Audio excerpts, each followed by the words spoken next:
ಶ್ರೀ ದುರ್ಗಾಂಬಿಕೆಯ ಬಲಗೊಂಡು ಭಕ್ತಿಯಲ್ಲಿ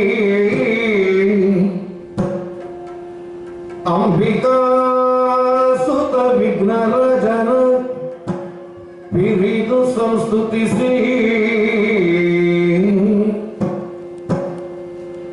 ಅಂಬುನಿಧಿಯ ನದಿಗೆ ಕೈ ಮುಗಿದು ಅಂಬುಜಾಸನ ವಾಣಿಯರ ಪಾದಾಂಬುಜಕ್ಕೆ ಪೊಡಬಡುತ್ತ ವರ್ಣಿಪಿನಿ ಕಥಾಮೃತವ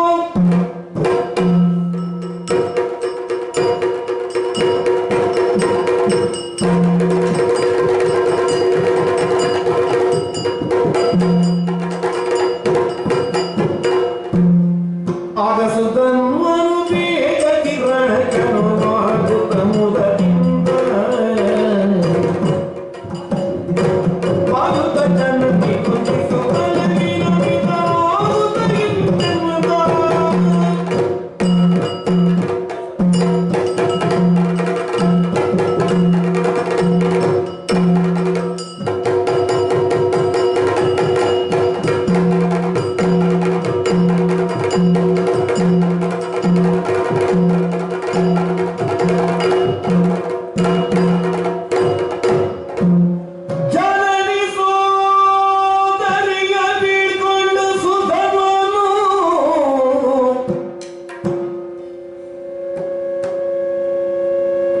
ತನ್ನಯ ಮಂದಿರ ಕೈ ತರುತ್ತೀರೆ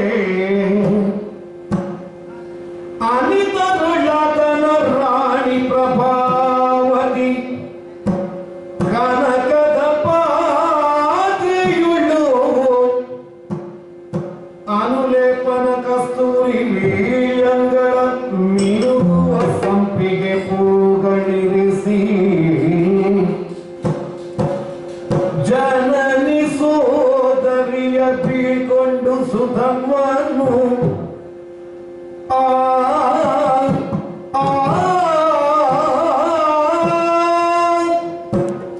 ಅಲಭ್ಯವಾದ ಲಾಭ ಯಾವುದುಂಟೋ ಅದಕ್ಕೆ ಯೋಗ ಎಂಬ ಹಾಗೆ ಹೆಸರು. ಅಂತಹ ಯೋಗಕ್ಕೆ ಸತ್ಪಾತ್ರನಿದ್ದಾನೆ ಸುಧನ್ವ ಅಂತ ಹೇಳಿದ್ರು ಅತಿಶಯೋಕ್ತಿ ಆಗುವುದಕ್ಕಿಲ್ಲ.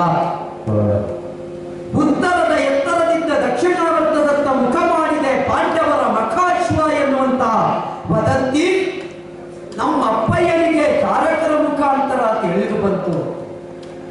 ಓಲೆಯನ್ನು ವಾಚಿಸಿದಂತಹ ನಮ್ಮ ಅಪ್ಪಯ್ಯ ಇದೊಂದು ಶುಭೋದಯದ ಪರ್ವಕಾಲ ಎಂಬ ಹಾಗೆ ಭಾವಿಸಿ ಇಷ್ಟರವರೆಗೆ ಋಕ್ಕಮಲ ಕರ್ಣಿಕೆಯಲ್ಲಿ ಇಟ್ಟು ಆರಾಧಿಸುತ್ತಾ ಇದ್ದಂತಹ ಶ್ರೀಮನ್ನಾರಾಯಣನ ದರ್ಶನ ಈ ನೆಲದಲ್ಲಿ ಕೃಷ್ಣ ರೂಪದಿಂದ ಪಾರ್ಥಸಾರಥ್ಯದಿಂದಲೇ ಆಗುತ್ತದೆ ಅಂತಾದ್ರೆ ಆತ್ಮಾನಂದ ಹೊಂದುವುದಕ್ಕೆ ಇದೊಂದು ಅವಕಾಶ ಅಂತ ಭಾವಿಸಿಕೊಂಡವರಿದ್ದಾರೆ. ಹೌದು, ಮನುಮತನೆಯನ್ನು ನೋಡಿ ತನುಮನವ ಸಮರ್ಪಣೆ ಮಾಡಿ ಆ ಮುಖಾಂತರವಾಗಿ ತನ್ನ ಬದುಕನ್ನು ಪಾವನಗೊಳಿಸಬೇಕು, ಮಾತ್ರವಲ್ಲ ತನ್ನವರ ಬದುಕು ಪಾವನಗೊಳ್ಳಬೇಕು ಎಂಬ ಹಾಗೆ ಭಾವಿಸಿದವರಿದ್ದಾರೆ. ಗಂಗೆಯಲ್ಲಿ ನೀರುವ ಯೋಗ ಇಲ್ಲದೆ ಇದ್ದರೂ ಗಂಗಾಪಿತದ ಪದದಡಿಯಲ್ಲಿ ತೋಯುವ ಯೋಗವಾದರೂ ನಮ್ಮ ಪಾಲಿಗೆ ಉಂಟಲ್ಲ ಎನ್ನುವಂತಹ ಸಂತೋಷವನ್ನು ಇವತ್ತು ನಮ್ಮಪ್ಪ ತಮ್ಮ ಹೃದಯ ಭಾವದಿಂದ ಹೊರಹಾಕಿದ್ದಾರೆ. ಅವಕಾಶ ಮಾಡಿಕೊಡುವವರಾದ ಬಂದಿರುವ ಪಾರ್ಥನ ಜೊತೆಯಲ್ಲಿ ಕೃಷ್ಣ ಬಂದಿರುವನಿ ಅಂತ ಕೇಳಿದರೆ ಕೃಷ್ಣ ಇಲ್ಲ.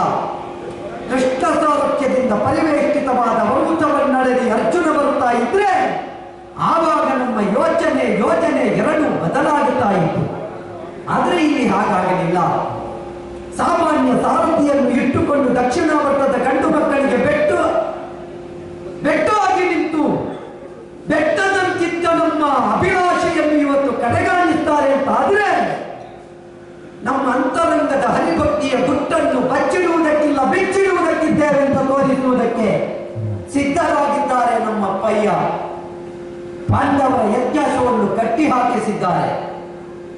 ಮಾತ್ರವಲ್ಲ, ನಾಳೆ ನಡೆಯಬಹುದಾದ ಸಂಗ್ರಾಮದಲ್ಲಿ ಪಾರ್ಥನಿಗೆ ಎದುರಾಗಿ ನಿಲ್ಲುವ ಪಟುಭಟರು ಯಾರು? ಎರಡು ಮಾತಾಡುವುದಕ್ಕಿಲ್ಲ, ಎಲ್ಲರೂ ಎದ್ದು ನಿಂತಿದ್ದಾರೆ, ಸಿದ್ಧರಿದ್ದೇವೆ ಎಂಬ ಹಾಗೆ ಇಲ್ಲಿ ಯಾರೂ ಇಲ್ಲ ಎನ್ನುವ ಭಾವನೆ ಇಲ್ಲ, ಎಲ್ಲರೂ ಅವರವರ ಮನೆಯಲ್ಲೇ ಇದ್ದಾರೆ. ಯಾಕಿದ್ದಾರೆ ಅಂತ ಕೇಳಿದ್ರೆ ಸಿದ್ಧತೆಯಲ್ಲಿದ್ದಾರೆ. ಯಾಕೆ? ನಾಳೆಗೆ ಆಗಬೇಕಲ್ಲ ಎನ್ನುವ ಭಾವದಿಂದಲೇ ಸಿದ್ಧತೆಯಲ್ಲಿದ್ದಾರೆ. ಹರಿಜ್ಞಾನ ತತ್ಪರರಾಗಿ ಅವರವರ ಮನೆಯೊಳಗುಳಿದಿದ್ದಾರೆ. ಪ್ರತಿಯೊಬ್ಬರ ಮನೆಯನ್ನು ಹೊಕ್ಕು, ಮನವನ್ನು ಹೊಕ್ಕು ಮಾಧವ ದರ್ಶನದ ಪ್ರತೀಕವಾಗಿಯೇ ಕೈಗೊಂಡ ಯುದ್ಧದ ಈ ಸ್ಥಿತಿಯನ್ನು ನಾವು ಬಿತ್ತರಿಸಬೇಕಾದ ಅನಿವಾರ್ಯ ಪರಿಸ್ಥಿತಿಯಲ್ಲಿದ್ದೇವೆ. ನಮ್ಮ ಅಪ್ಪನ ಆಶಯವನ್ನು ಈಡೇರಿಸಬೇಕಾದದ್ದು ಅರ್ಪಕನಾಗಿ ನನ್ನ ಆದ್ಯ ಕರ್ತವ್ಯವೇ ಹೌದಲ್ಲ. ಹಾಗಾಗಿಯೇ ಇವತ್ತು ಸರ್ವಸೇನಾಧ್ಯಕ್ಷ ಪದವಿಯನ್ನು ನಮ್ಮಪ್ಪ ನನ್ನ ಪಾಲಿಗೆ ಒದಗಿಸಿದ್ದಾರೆ. ಸುದರ್ಶನ, ಸುಮನ, ಸುರತ, ಸುಧನ್ವ 4 ಮಂದಿ ಮಕ್ಕಳಿದ್ದೇವೆ. ಹಿರಿಯನಾದ ಸುಧನ್ವನೇ ಮುಂದೆ ಸೇನಾಧ್ಯಕ್ಷ ಪದವಿಯನ್ನು ಹೊಂದುವುದಕ್ಕೆ ಸಮರ್ಥ ಅಂತ ನಮ್ಮ ಅಪ್ಪನ ಯೋಜನೆ.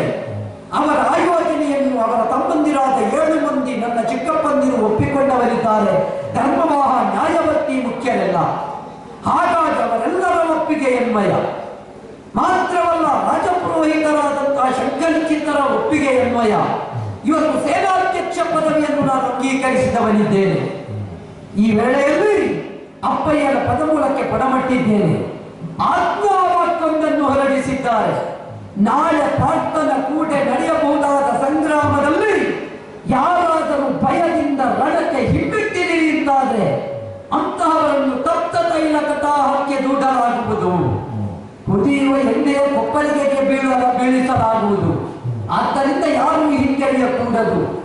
ಧರ್ಮಜ್ಞರಾದಂತಹ ಒಬ್ಬ ಧರ್ಮರಾಯನ ಪ್ರತಿರೂಪ ಎನಿಸಿದಂತಹ ಹಂಸಧ್ವಜ ಭೂಪತಿ ಹೊರಡಿಸಿದ ಈ ಸಂಹಿತೆ, ಈ ತೀರ್ಮಾನ ಇದು ಸರಿಯೇ ಎನ್ನುವುದು ಹಲವರ ಪ್ರಶ್ನೆಯಾಗಿರಬಹುದು. ಒಂದು ರೀತಿಯಿಂದ ಸರಿಯೇ. ಯಾಕಂದ್ರೆ ಒಂದು ಸಮೃದ್ಧ ಸಾಮ್ರಾಜ್ಯವನ್ನು ಕಟ್ಟಿ ಆಳುವ ಸಮ್ರಾಟ, ಒಂದು ಸಮಗ್ರ ದೇಶವನ್ನು ಆಳುವ ಒಬ್ಬ ನಾಯಕ ಎಷ್ಟೇ ತಾಳ್ಮೆ, ಶಾಂತಿ, ಸೌಹಾರ್ದತೆಯನ್ನು ಹೊಂದಿದ್ದರೂ ಕೂಡ ಅವನ ಒಳಗಿರಬಹುದಾದ ಗಟ್ಟಿತನವನ್ನು ಒಮ್ಮೆಯಾದರೂ ಬಿಚ್ಚಿಡಬೇಕಾಗುತ್ತದೆ. ಇಲ್ಲದಿದ್ದರೆ ಅವ ಸತ್ವಹೀನ, ಸಪ್ಪೆ ಅಂತ ಹೇಳಲ್ಪಡ್ತಾನೆ. ಸತ್ವವಂತ ಅಂತ ಕಾಣಿಸಿಕೊಳ್ಳುವಲ್ಲಿ ಅವನು ಜಾಗೃತ ಪ್ರಜ್ಞೆಯನ್ನು ತನ್ನದಾದಂತಹ ಹೇಳಿಕೆಯ ಮುಖಾಂತರ ಕೊಡಬೇಕಾಗುತ್ತದೆ. ಸುಗ್ರೀವ ಒಂದು ಆಜ್ಞಾವಾಕ್ಯವನ್ನು ಹೊರಡಿಸಿದ. ತಿಂಗಳೊಂದರೊಳಗಾಗಿ ರಾಮನಂದನೆಯನ್ನು ಕಂಡು ಬರಬೇಕು, ಬಾರದಿದ್ದರೆ ನಾಲಗೆಯ ಬಯಸುವೆನು. ಒಬ್ಬನದ್ದು ಅವ ಬಯಸಲಿಲ್ಲ. ಅಷ್ಟು ಅವ ಆಜ್ಞಾವಾಕ್ಯವನ್ನು ಗಟ್ಟಿಯಾಗಿ ಘೋಷಿಸದೇ ಇರುತ್ತಿದ್ರೆ ಕಪಿಗಳು ಇಷ್ಟು ಚಪಲ ಬುದ್ಧಿಯನ್ನು ಬಿಟ್ಟು ನಿಷ್ಠಾತರಾಗಿ ದುಡಿಯುತ್ತಾ ಇರಲಿಲ್ಲ. ಅದನ್ನೇ ನಾಯಕತ್ವ ಅಂತ ಹೇಳುವುದು. ಒಬ್ಬ ವಾನರರಲ್ಲಿ ಎಷ್ಟು ನಾಯಕತ್ವದ ಪ್ರತಿಭೆ ಉಂಟು, ಒಬ್ಬ ನರೋತ್ತಮನಲ್ಲಿ ಇಷ್ಟಿರಬೇಕು. ಇದನ್ನೇ ನಮ್ಮ ಅಪ್ಪಯ್ಯ ಕಾಣಿಸಿಕೊಟ್ಟಿದ್ದಾರೆ.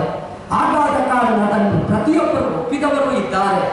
ಅಪ್ಪಯ್ಯನ ಆಜ್ಞಾವಾಕ್ಯವನ್ನು ಅಂಗೀಕರಿಸಿದಂತಹ ಅವರ ಮಗನಾದ ನಾನು ಯುದ್ಧ ಸಿದ್ಧತೆಗಾಗಿ ಬದ್ಧರಾಗಿ ನಿಂತ ಕಾಲದಲ್ಲಿ ಅಮ್ಮ ಸುದರ್ಭಾದೇವಿಯ ಮಂದಿರವನ್ನು ಹೊಕ್ಕು ಪದಮೂಲಕ್ಕೆ ಕೊಡಮಟ್ಟಾಗ ಅವರು ಆಗಿದ್ದೊಂದೇ. ಮನುಮಥನೀಯನ ನೋಡಿ ತಾನು ಮನವ ಸಮರ್ಪಣೆ ಮಾಡಬೇಕೆನ್ನುವುದು ನಿನ್ನಪ್ಪನ ಆಶಯಗಳು. ಲೇಸು ಮಗನೇ ವಾಸುದೇವನ ಕಾಂಬ ಪಂಚವನು, ವಾಸುದೇವನನ್ನು ಕಾಣಬೇಕು ಎನ್ನುವ ವಾಂಛೆ ನನಗೂ ಉಂಟು. ಆದರೆ ಯಾವಾಗ ಸಿಗುತ್ತದೋ ಅಂತ ನಿರೀಕ್ಷೆ ಇದ್ದೆ. ಅಪ್ಪ ಅಮ್ಮ ಇವರ ಅಭಿಲಾಷೆಯನ್ನು ಈಡೇರಿಸುವ ಮಗನಾಗಿ ಹೊರಗೆ ಬಾ. ಆವಾಗ ಸಂತೋಷವಾಯಿತು. ವೀರಮಾತೆಯ ಕಂದನಾಗಿ ಹುಟ್ಟಿದ್ದಕ್ಕೆ ಜನ್ಮ ಸಾಫಲ್ಯವಾಯಿತು ಎನ್ನುವ ಸಂತೃಪ್ತಿ. ಅಲ್ಲಿಂದ ಹೊರಟದ್ದು ಚಿತ್ತಪ್ಪಂದಿರ ಬಳೆಗೆ. ಅವನು ಆಶಿಸಿದ್ದನೆ. ಸಹೋದರರು ಬೀಳ್ಕೊಟ್ಟರು. ತಂಗಿಯಾದ ಕುವಲೆ ಬಣ್ಣ ಬಟ್ಟಲನ್ನು ಮುಂದಿಟ್ಟುಕೊಂಡು ಮಂಗಳಾರತಿಯನ್ನು ಬೆಳಗಿ, ಅಣ್ಣ ವೀರ ಸುಧನ್ವನ ತಂಗಿ ಅಂತ ನನ್ನ ಮಾತನ್ನು ಹೇಳಿ ಸುಧನ್ವನ ತಂಗಿ ಎನ್ನುವ ಮಾತು ಬಾರದ ಹಾಗೆ ನೋಡಿತು. ನಾಳೆ ಪತಿಗ್ರಹವನ್ನು ಸೇರಿದ ಕಾಲದಲ್ಲಿ ಅತ್ತೆ ಮಾವಂದಿರ ತುಚ್ಛ ವಾಕ್ಯಕ್ಕೆ ಗುರಿಯಾಗದಂತೆ ಮಾಡು. ಅವಳಿಗೆ ಹೇಳಿದ್ದೇನೆ, ಯಾವ ಕಾಲಕ್ಕೂ ವೀರ ಸುಧನ್ವನ ತಂಗಿ ಎನ್ನುವ ಮಾತನ್ನು ಸ್ಥಿರಗೊಳಿಸುತ್ತೇನೆ ಸಹೋದರಿ. ಹಾಗಾಗಿ ನಿಶ್ಚಿಂತರಾದಂಥವರನ್ನು ಕಳುಹಿಸಿಕೊಟ್ಟೆ. ಹಾಗೆ ಅಲ್ಲಿಂದ ನೇರವಾಗಿ ಹೊರಟು ನಿಂತಾಗ ನೆನಪಾಗುತ್ತಾ ಇರುವುದು ಸತಿಯಾದಂತಹ ಪ್ರಭಾವತಿಯ ಗೃಹ. ಗೃಹಿಣಿ ಗೃಹ ಮುಚ್ಚತೆ, ನಿಜವಾದ ಸದ್ಗೃಹಿಣಿ. ಸೇವೆಯಲ್ಲಿ ದಾಸಿಯಂತೆ, ಬುದ್ಧಿಯಲ್ಲಿ ಮಂತ್ರಿಣಿಯಂತೆ, ತಿಥಿ ನಡೆಯುವಲ್ಲಿ, ಮಾತೃ ಸದೃಶರಾಗಿ ಉಣಬಡಿಸುವಲ್ಲಿ, ಕ್ಷಮೆಯಲ್ಲಿ ಜಾತ್ರೆಯಂತೆ, ರೂಪದಲ್ಲಿ ಲಕ್ಷ್ಮಿಯಂತೆ, ಮಾತ್ರವಲ್ಲ ಬೇಕೆಂದಾಗ ಅನುಕೂಲೆಯಾಗುವಲ್ಲಿ ದೇವತಾನಾದಿಯಂತೆ ಒದಗಿ ಬರುವ 6 ಗುಣಗಳನ್ನು ಹೊಂದಿರತಕ್ಕಂತಹ ಸತಿ. ಅಂತಹ ಸತಿಯ ಕರಗ್ರಹಣ ಮಾಡಿದಲ್ಲಿಗೆ ಸುಧನ್ವನ ಬದುಕು ಪಾವನತೆಯ ಹೊಸ್ತಿಲನ್ನು ದಾಟಿದೆ. ಒಬ್ಬ ಗಂಡಸಿನ ಉತ್ಕರ್ಷ ಇರುವುದು ಕೈ ಹಿಡಿದ ಹೆಂಡತಿಯ ಕೈಯಲ್ಲಿಯಂತೆ. ಗಂಡ ತಪ್ಪಿದ ಅಂತ ಹೇಳುವುದಲ್ಲ, ಹೆಂಡತಿ ಹೇಗಿದ್ದಾಳೆ ಅಂತ ನೋಡಿಕೊಳ್ಬೇಕು. ಹೆಂಡತಿ ಸರಿದ್ರೆ ಗಂಡಸರು ಸರಿ ಇರ್ತಾರೆ. ಕೆಲವು ಸಲ ಗಂಡಸರನ್ನು ತಿದ್ದುವುದಕ್ಕೆ ಆಗುವುದಿಲ್ಲ, ತನ್ನ ಹಣೆ ಬರಹ ಅಂತ ಹೇಳುವುದು. ಹಾಗಾದ ಕಾರಣ ನನ್ನ ಸತಿಯಾದ ಪ್ರಭಾವತಿಯಲ್ಲಿ ಒಂದೆರಡು ವಿಷಯಗಳನ್ನು ಬಿತ್ತರಿಸಿ ಮುಂದೆ ರಣಕಳಕ್ಕೆ ಬೇಕಾದ ವ್ಯವಸ್ಥೆಗೆ ತೆರಳಬೇಕು. ಸಾರಥಿ ನಮ್ಮ ಪರ್ವತವನ್ನು ಸತಿ ಪ್ರಭಾವತಿಯ ಗೃಹದತ್ತ ಹರಿದು ಹರಿದು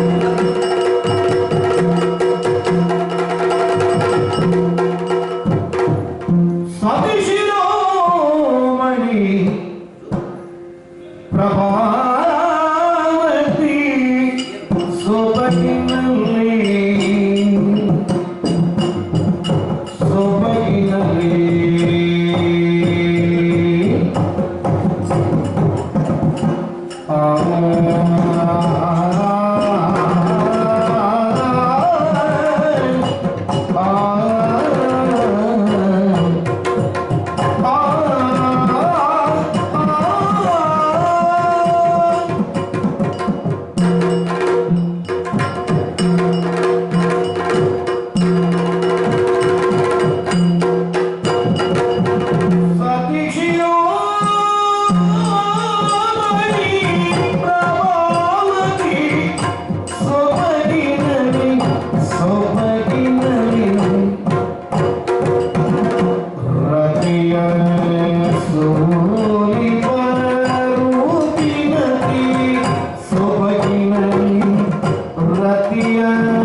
Thank you.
ಇಲ್ಲಿಗೆ ಅಧಿಕಾರಿಗಳು, ಪರಮ ಧಾರ್ಮಿಕರೆಂದೆನಿಸಿಕೊಂಡಿರುವ ಹಂಸಧ್ವಜ ಭೂಪತಿಗಳು, ಅವರ ಜ್ಯೇಷ್ಠ ಸುಕುಮಾರ ಪ್ರೀತಿಯ ಕುವರ ಸುಧರ್ಮ ಮಹಾರಾಜರೇ ಇಲ್ಲಿ ಯುವರಾಜರು. ಅವರ ಧರ್ಮಪತ್ನಿಯಾಗಿದ್ದುಕೊಂಡು ಜೀವನವನ್ನು ಕಂಡುಕೊಳ್ಳುವ ಯೋಗ ಭಾಗ್ಯ ಈ ಪ್ರಭಾವತಿಯ ಬದುಕಿನಲ್ಲಿ. ಹೆಣ್ಣೊಬ್ಬಳ ಜೀವನ ಹಸನಾಗುವುದು ಯೋಗ್ಯ ಪುರುಷನ ಬಾಳ ಸಂಗಾತಿಯಾದಾಗ ಇದು ಪ್ರಪಂಚದಲ್ಲಿ ಜ್ಞಾನಿಗಳ ಮತಿ. ಜ್ಞಾನಿಗಳಾದವರು ತನ್ನ ಅನುಭವದಿಂದ ಕಂಡುಕೊಂಡ ಸತ್ಯ ಸಂಗತಿ. ಅಂತೆ ಶಸ್ತ್ರ ಶಾಸ್ತ್ರ ಎರಡರಲ್ಲಿಯೂ ಪರಿಣಿತಿಯನ್ನು ಪಡೆದಿರುವ ಸುಧರ್ಮ ಭೂಪತಿಗಳಿಗೆ ಬಾಳ ಸಂಗಾತಿಯಾಗಿ ಬದುಕನ್ನು ಕಟ್ಟಿಕೊಳ್ಳುವ ಯೋಗ ಪೂರ್ವ ವಿಶೇಷ ಕರ್ಮದಿಂದಲೇ ಪ್ರಾರಬ್ಧ ರೂಪದಲ್ಲಿ ಸಂಚಿತದ ವಿಧಿಯಲ್ಲಿ ಪ್ರಭಾವಕ್ಕೆ ಬದುಕಿನಲ್ಲಿ ಒದಗಿ ಬಂದಿದೆ. ಹೆಣ್ಣೊಬ್ಬರು ಇದಕ್ಕಿಂತ ಹೆಚ್ಚಿನದನ್ನು ಬಯಸುವುದಕ್ಕಿಲ್ಲ ತನ್ನ ಬಾಳ್ವೆಯಲ್ಲಿ ಕಾಲಕಾಲಕ್ಕೆ ಬೇಕಾದಂತಹ ಯೋಗ್ಯವಾದ ಪೂರಕವಾದ ಸಂಸ್ಕಾರವನ್ನು ತಂದೆ ತಾಯಿಗಳು ಮಕ್ಕಳಿಗೆ ಒದಗಿಸಿಕೊಡುತ್ತಾರೆ. ನಡೆ ನುಡಿ ವಿದ್ಯಾಭ್ಯಾಸಗಳನ್ನು ಕಲಿಸಿ ಮದುವೆ ಮಾಡಿ ಗಂಡನ ಮನೆಗೆ ಕಳುಹಿಸಿಕೊಟ್ಟ ಮಾತ್ರಕ್ಕೆ ಹೆಣ್ಣು ಹೆತ್ತ ತಂದೆ ತಾಯಿಗಳ ಹೊಣೆ ಕಡಿಮೆಯಾಗಬಹುದು. ಆದರೆ ಹೆಣ್ಣೊಬ್ಬಳ ಕರ್ತವ್ಯ ಬದುಕಿನಲ್ಲಿ ಆರಂಭವಾಗುವುದು ಆ ಬಳಿಕವಷ್ಟೇ. ಆದ್ದರಿಂದ ಹಿರಿಯರಾಡಿಗಳು ಹೆಣ್ಣು ಉಭಯಕುಲ ದೀಪಗಳು ಸಂಸಾರದ ಕಣ್ಣು ಎನ್ನುವ ಹಾಗೆ ಒಂದು ಅರ್ಥದಲ್ಲಿ ಹೊಸ್ತಿನ ಮೇಲೆರಿಸಿದ ದೀಪದಂತೆ ಉರಿಯುವ ದೀಪವೊಂದು ಹೊರಗೂ ಒಳಗೂ ಎರಡೂ ಬದಿಗೂ ಸಮಾನವಾಗಿ ತನ್ನ ಬೆಳಕಿನ ಪ್ರಭೆಯನ್ನು ಹೇಗೆ ಪ್ರಸರಿಸುತ್ತದೆ. ಹೆಣ್ಣಾದವಳು ತಾನು ಹುಟ್ಟಿದ ಮನೆಯನ್ನು ಬೆಳಗಬೇಕು, ತಾನು ಸೇರಿದ ಮನೆಯನ್ನು ಬೆಳಗಬೇಕು. ಹೆಣ್ಣು ಸಂಸಾರದ ಕಣ್ಣು. ಯಾಕೆ ಈ ವಿಧವಾದ ಹೆಗ್ಗಳಿಕೆ? ವ್ಯಕ್ತಿಯೊಬ್ಬನ ಕಣ್ಣುಗಳು ಪ್ರಪಂಚದಲ್ಲಿ ಆಗು ಹೋಗುವ ಸಂಗತಿಗಳಿಗೆ ಸಾಕ್ಷಿಯಾಗ್ತದೆ. ಪ್ರಪಂಚ ಎನ್ನುವಾಗ ಕೇವಲ ಒಳಿತಿನಿಂದಲೇ ಕೂಡಿರುವುದು ಎನ್ನುವುದು ಅರ್ಥವಲ್ಲ. ಅವರಿಗೆ ಕೆಡುಕಿನಿಂದಲೂ ತುಂಬಿರುತ್ತದೆ. ಧರ್ಮ ಅಧರ್ಮ, ಅಧರ್ಮ ಸಹಿತವಾದದ್ದು ಧರ್ಮ ಅಂತ ಜ್ಞಾನಿಗಳು ಆಡಿದರು. ಸ್ವತಂತ್ರವಾದಂತಹ ಅಸ್ತಿತ್ವವನ್ನು ಹೊಂದಿದ್ದಿಲ್ಲ. ಎರಡು ಒಂದಾಗಿ ಮೇಳೈಸುತ್ತದೆ. ಆದ್ದರಿಂದ ಪ್ರಪಂಚದ ಮಂದಿಗಳಿಗೆ ಯಾವುದು ಸ್ವೀಕರಿಸಬೇಕಾದದ್ದು, ಯಾವುದು ವ್ಯರ್ಥಿಸಬೇಕಾದದ್ದು ಅನ್ನೋದು ಮನವರಿಕೆ ಆಗ್ತದೆ. ತನ್ನ ಬಂಧುಗಳಿಗೆ, ತನ್ನನ್ನು ನೆಚ್ಚಿಕೊಂಡವರಿಗೆ, ತನ್ನ ಸಂಸಾರದ ಮಂದಿಗಳಿಗೆ ಕೇವಲ ಉಳಿತನ್ನು ಮಾತ್ರ ಒದಗಿಸಿಕೊಡುವಂತಹ ಹೊಣೆಗಾರಿಕೆ ಹೆಣ್ಣಿಗಿದೆ. ಉಳಿತನ್ನಷ್ಟೇ ಸ್ವೀಕರಿಸಿ ಅದನ್ನು ಸಂಸ್ಕಾರದ ರೂಪದಲ್ಲಿ ತನ್ನ ಮಂದಿಗಳಿಗೆ ಧಾರೆ ಎದುರುಕೊಡಬೇಕಾದಂತಹ ಹೊಣೆಗಾರಿಕೆ ಹೆಣ್ಣಿಗಿದೆ. ಆದ್ದರಿಂದಲೇ ಹೆಣ್ಣು ಸಂಸಾರದ ಕಣ್ಣು. ಹೇಳಿಕೊಳ್ಳುವುದಕ್ಕೆ ಯುವರಾಜನ ಮಡದಿ. ಆದರೂ ಒಂದು ದಿವಸವೂ ನಾನು ಜನ್ಮಪಟ್ಟಿದ್ದಿಲ್ಲ, ಗರ್ವದಿಂದ ಬೀಗಿದ್ದಿಲ್ಲ. ವೆಚ್ಚಕ್ಕೆ ಅಪರೈಶ್ವರ್ಯವೂ ನನ್ನ ಬಳಿಯಿದೆ. ವೆಚ್ಚ ಮಾಡುವ ಪ್ರಕರಣವೇ ನನ್ನ ಬದುಕಿನಲ್ಲಿ ಬರಲಿಲ್ಲ. ಆ ಆಡಂಬರವನ್ನು ಬಯಸುವ ಹೆಣ್ಣು ನಾನಲ್ಲ. ವಿಧಿದತ್ತವಾದ ರೂಪ ಲಾವಣ್ಯ, ಶ್ರೀ ಸಹಜವಾದಂತಹ ಸೌಂದರ್ಯ, ಇದು ಪೂರ್ವಜನ್ಮದ ಪುಣ್ಯದ ಫಲ ಅಂತ ಭಾವಿಸ್ತೇನೆ. ಕನ್ಯಾ ವರಯತಿಯ ರೂಪ. ಹೆಣ್ಣಾದವಳು ಸುಂದರನಾದಂತಹ ಪುರುಷನನ್ನ ಬಯಸ್ತಾಳೆ. ಅನುರೂಪನಾದಂತಹ ವರ್ಣನ ಹೊಂದಿ ಜೀವನವನ್ನು ಕಟ್ಟಿಕೊಳ್ಳುವುದಕ್ಕೆ ಬಯಸ್ತಾಳೆ. ಸೌಂದರ್ಯ ಎನ್ನುವಂಥದ್ದು ಕೇವಲ ಚರ್ಮದ ಹೊದಿಕೆಯಿಂದ ಸಿದ್ಧವಾಗುವಂಥದ್ದಲ್ಲ.